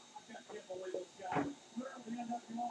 And well, this be the last time we see that evil maniac carrying Cole Sepsis. Take this kid belt. It could be, King. Here we are 18 years later, and JR is still calling Chris Jericho matches for a championship in a wrestling company. 18 years later, and he's still doing it. He's still doing it. It's just not WWE, but he's still doing it.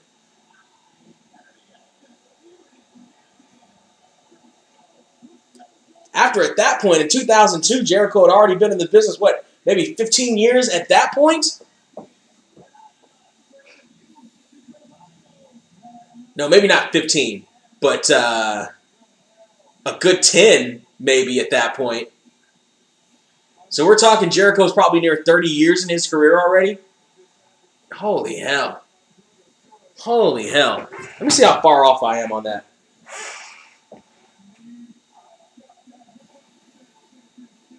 I think, let's see. Y2J, Chris Jericho.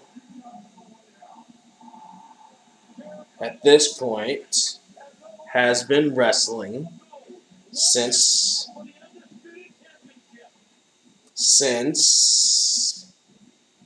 1990. So at this point, he's 12 years into his career. At that point of 2002.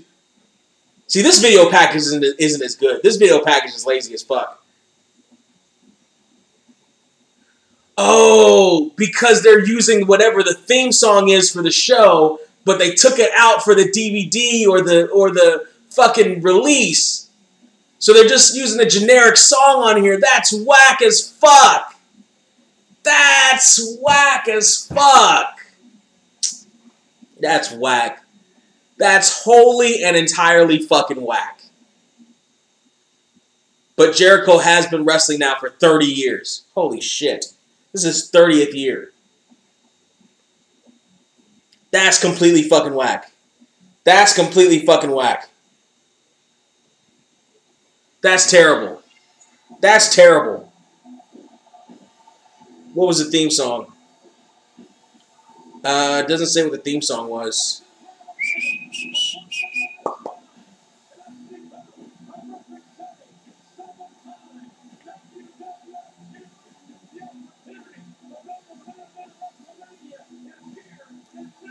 Was Feel So Numb by Rob Zombie. Which I like that song. Black in the sun, not a problem. I feel so good, I feel so numb, yeah. Black in the sun, what have I done? I feel so good, I feel so numb, yeah.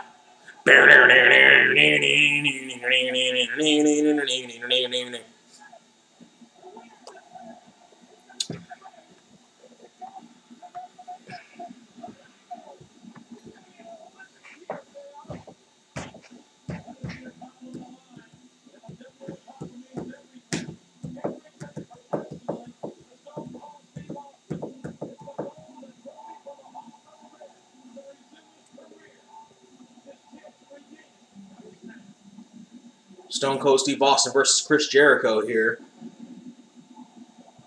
You know I got you. Break the wall down for those about to rock. Baby, you know you're Judas and I'm your priest. Bring it to the stage in the rage of the beast. Your heartbeat is the only sound.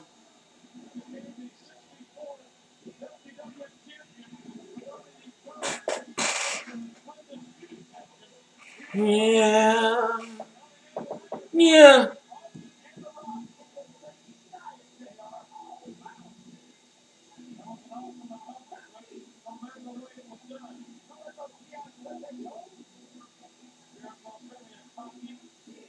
Step into the town and break the wall down.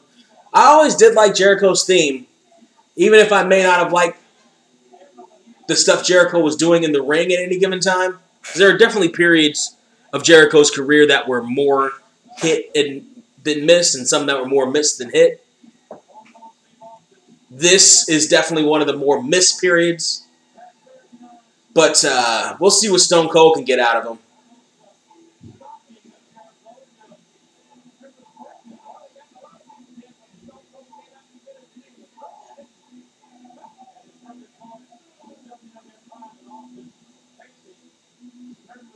This is Stone Cold Steve Austin.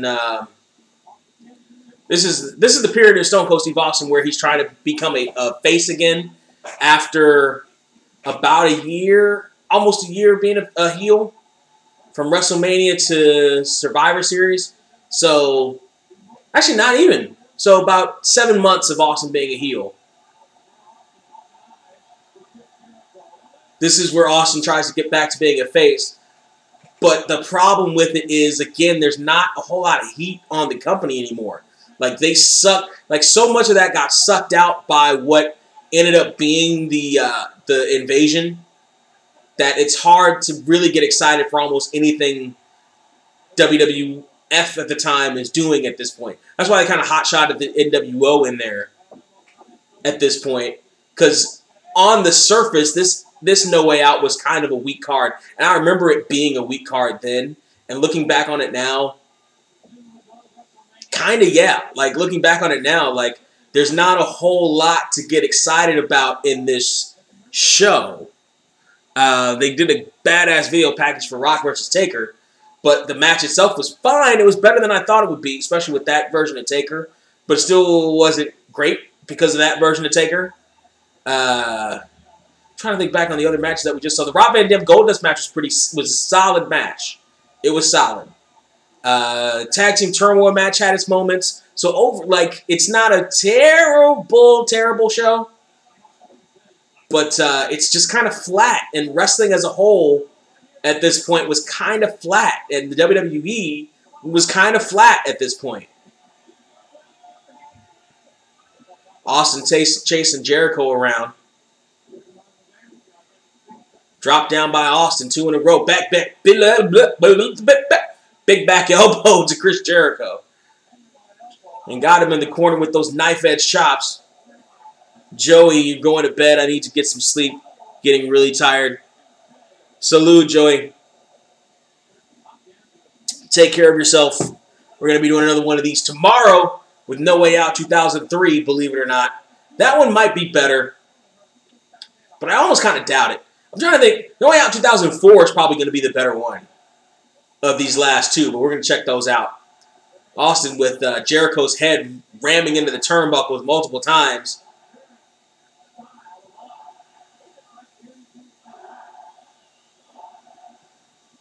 Yeah, this is like right in the middle of the Austin What craze.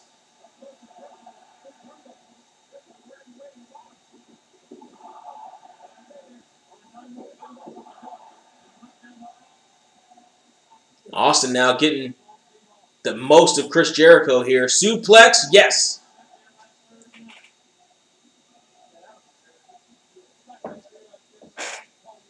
Austin going for another vertical suplex and getting it. Having a little trouble hooking the vertical suplex on the tights of Chris Jericho. It's hard to do. That's why most men wear tights in a professional wrestling ring. Chris Jericho now getting chopped to high hell by Stone Cold Steve Austin. Irish whip south to north. Ducks his head, gets a neck breaker, and that could be very dangerous for Stone Cold Steve Austin. That surgically repaired neck is something that will always haunt Stone Cold Steve Austin throughout his career. So anytime somebody goes for a neck breaker, you can see how dangerous that can be. Chops again into the corner by Chris Jericho. Chops one more time.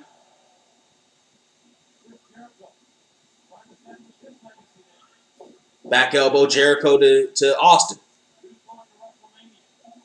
Jericho going to the top rope, trying to retain his title against Stone Cold Steve Austin. He must be looking for a missile dropkick. He is, but he doesn't get it. He's looking for a double axe handle, actually. Gets a punch right to the midsection. Irish whip north to south. And Jericho clotheslined over the top rope by the Texas Rattlesnake.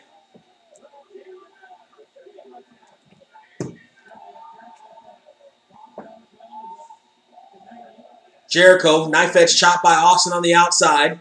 This won't be the first match to go to the outside. Austin runs Jericho face first into the ring post and face first into the ring steps. And another knife edge chop by the Rattlesnake. A second one. A third one in a row.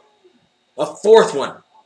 Austin's not laying those in either. This is part of the problem of WWF at this point. Like, a lot of guys are kind of getting lazy. Austin's looking a little lazy in there. Like, he's not laying those chops in. Those shoulders look better. But he's not laying shit in. And, you know, maybe it's just because he liked Chris Jericho. Maybe Jericho made him laugh at catering earlier in the day. But whatever the fuck it is, he's not getting the best out of this match. Irish whip in that corner. Austin goes shoulder first into the post.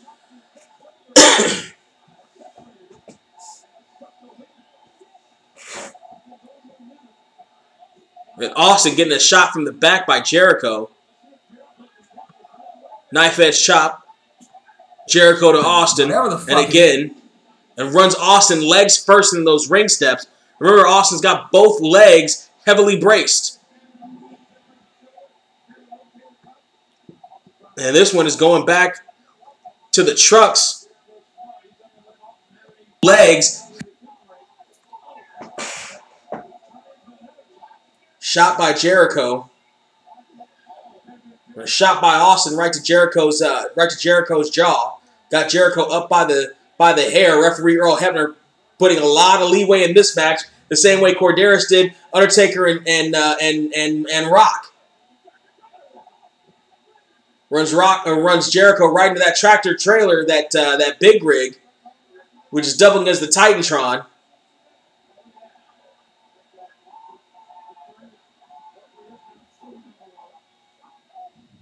Knee right to the stomach of Jericho.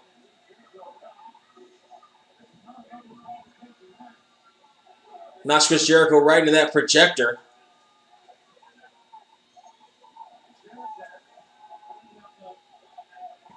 Right into that guardrail.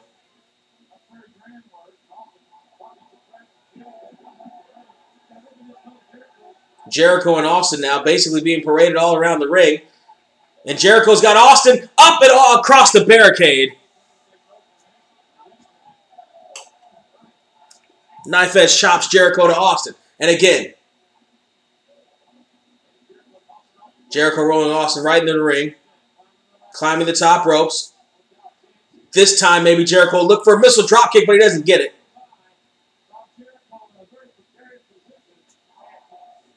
Knife edge chop again. Austin to Jericho. And another one. And another one.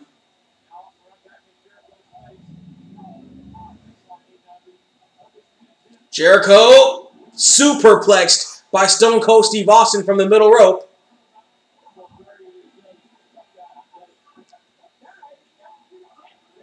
Austin putting Jericho back on the top rope. That's exactly where he wants him. He might be looking for another superplex. And it looks like he is from the opposite corner this time. And he gets it.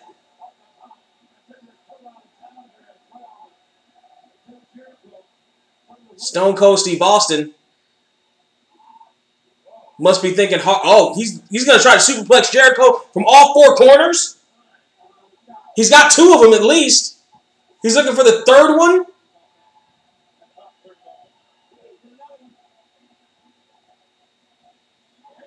Yes!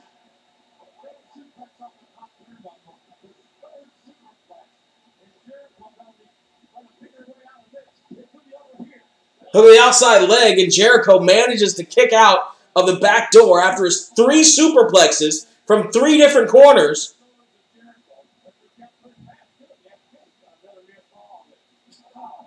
Knife edge chop knocking the air out of Chris Jericho again by Stone Cold Steve Austin. the former heavyweight champion of this world. Irish whip now into the corner. Irish whip now into the opposite corner. Stone Cold Steve Austin running a bit of a drill on Chris Jericho. And Jericho catches a clothesline for his trouble. Now Jericho's trying to hide underneath Earl Hebner in order to give a low blow to Stone Cold Steve Austin.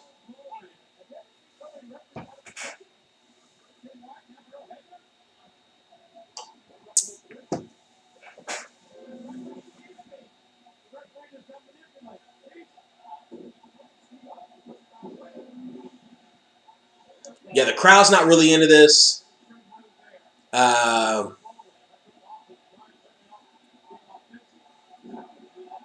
I can see why. This match is not really doing much of anything.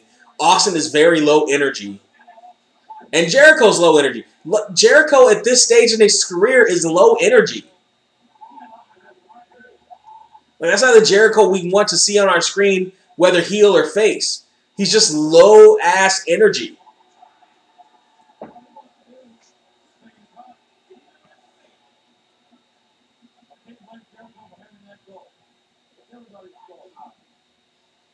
And he will be for most of the year, honestly. I'm trying to think what he did in that summer. I think the summer is when he started to try to turn shit around. I think that was when he started to team with Christian a little bit. No, they were still doing the Un-Americans.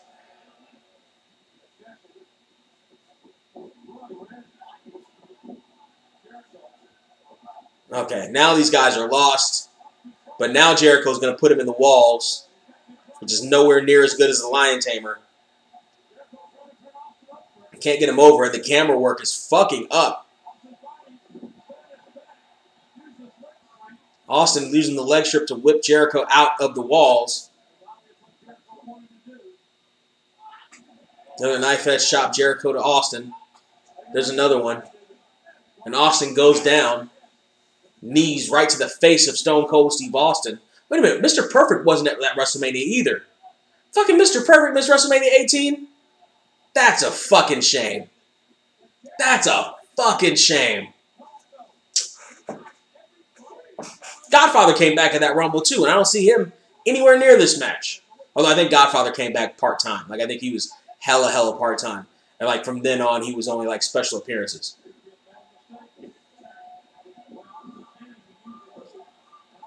Austin and Jericho now. Irish whip now west to east.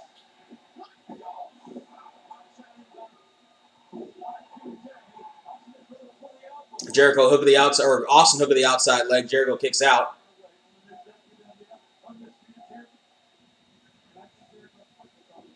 Jericho Irish whipping Austin east to west. And Austin through the top and middle rope there. I need to get me a better chair. Especially when I'm going to do these again. Like this. Or I'm going to try to see if I can do it from the fucking couch, but that doesn't seem to work. At least not right now with this configuration. Anyway.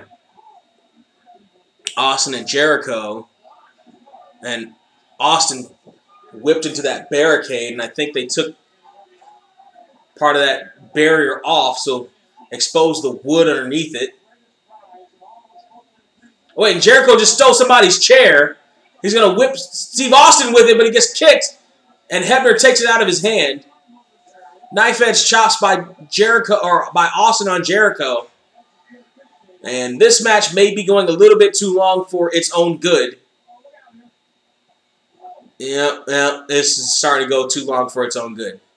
This is part of the problem with 2002. This is part of the problem with the post-invasion era, especially the Raw side. And both these guys, I think, end up on Raw after the invasion. This ain't great. This ain't great.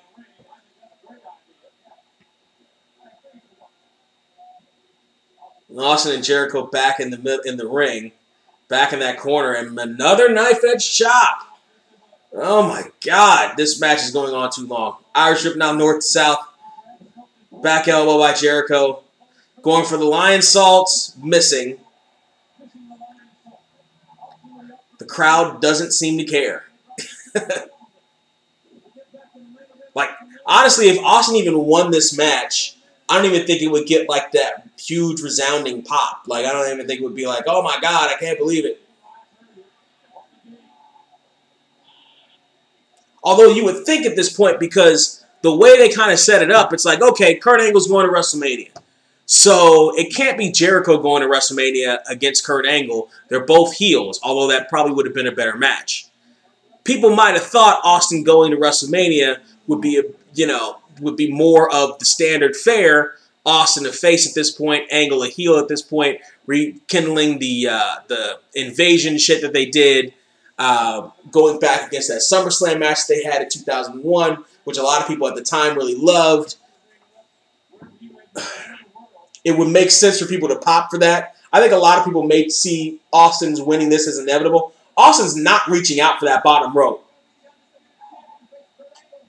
Austin is not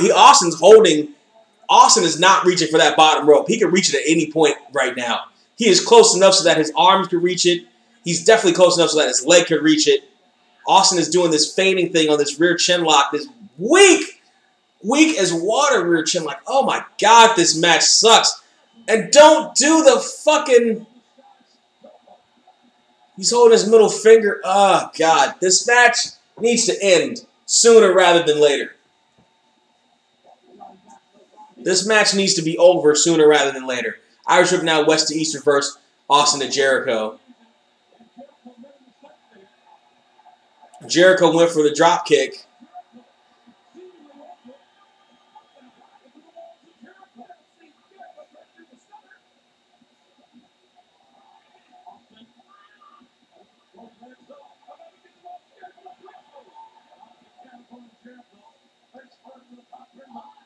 Austin going for a side suplex. Jericho lands on his feet. Stunner!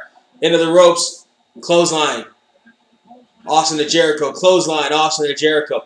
Goes for a third clothesline. Misses Jericho. Going for a forearm. Gets the Alabama slam for his trouble.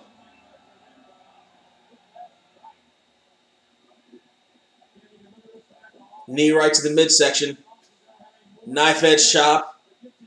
Punch. Irish Whip now west to east, reversed by Jericho, goes for a power slam, or goes for a cross body, reverse to a power slam, gets a 2 count to Stone Cold Steve Austin. And this match needs to end.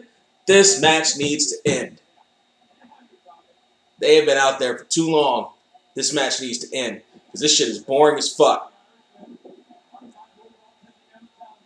This shit is boring as fuck, and nobody in the crowd seems to give a fuck. And that's Stone Cold Steve Austin out there, and nobody seems to care.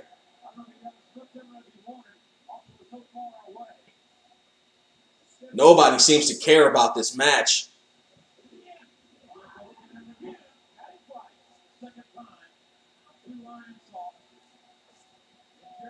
Nobody seems to care. Wow. Yeah, nobody cares about this match. That guy in the front row is fucking yawning. Oh, this is sad. This is fucking pitiful.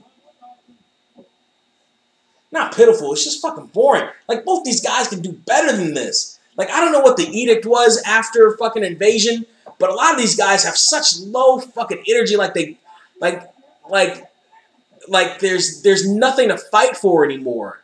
Like, you can see immediately the fact that there's nothing to fight for, there's no competition, it's just them, they're the only game in town, and they know their spots are safe. Like, Austin knows his spot is safe. Hunter knows his spot is safe. Rock, Taker, they know their spots are safe. Jericho, I think, knows his spot is safe. None of these guys seem to give fuck number one. Well, Hunter seems to, because he just came back. And maybe Kurt. But nobody else seems to give fuck number one. Certainly not these two guys. Oh, this is tragic. Walls of Jericho, now on Stone Cold Steve Austin, it's a Walls too. It's not a good lion salt. It's a Walls too, and it's a terrible one. God, I hated the Walls of Jericho. That move is garbage. That move is garbage. Stand the fuck up, Chris. Ugh. Ugh.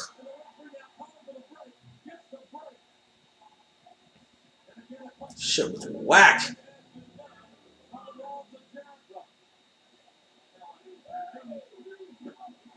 Mark Eaton ejected from his seat.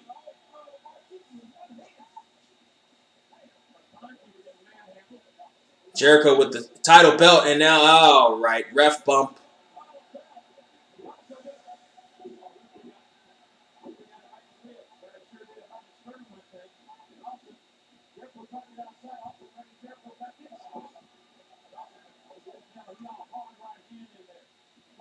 Irish whip now, south to north. Ah, spine buster on the belt. Look at the leg. And Jericho still manages to kick out.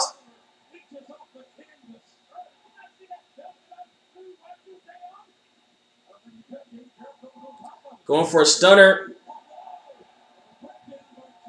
Oh, yeah, that's what he called it. He called it the breakdown on the title belt.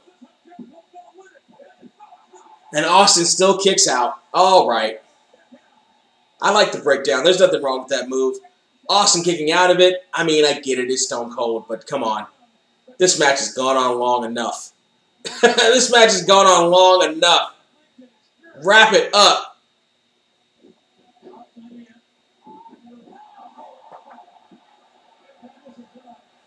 Another ref bump.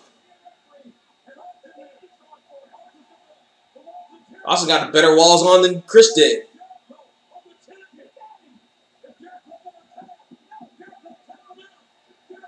He's got it on better than Jericho did. He's actually got him standing up.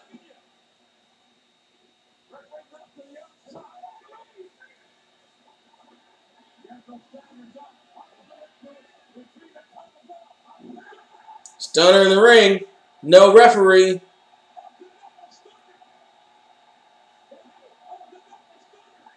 There's no referee.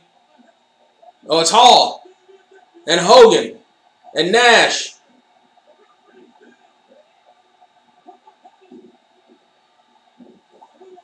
And Austin just, they're all just feeding and bumping into Austin, and now they're breaking him down. Even Hogan fed and bumped. Oh, there's a cutter. I think that was supposed to be a stunner by Hall, but it turned into a cutter. Because it's fucking Hall.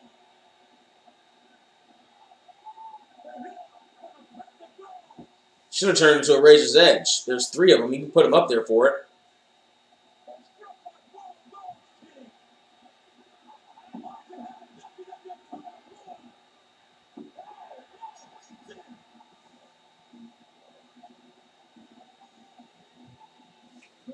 And Jericho wins. All right, that match was way too long for how boring that shit was.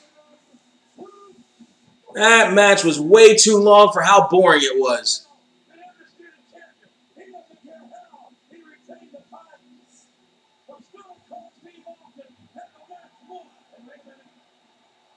Now, this definitely should have set up Hogan versus Austin. This definitely should have set up Hogan and Austin.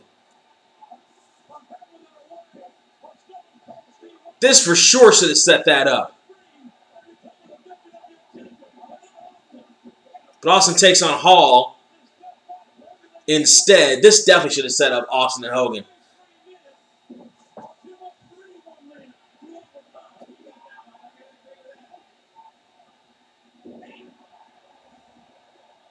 It's another shitty stunner.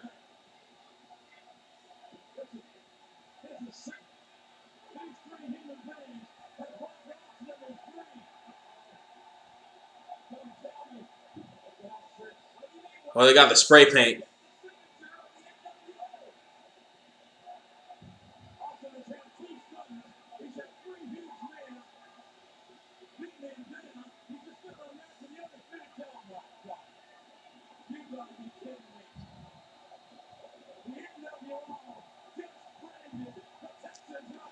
They just made sure not to do it on his head or on the back of his head. They just did it all on his body there. For life, for life, for life, for life.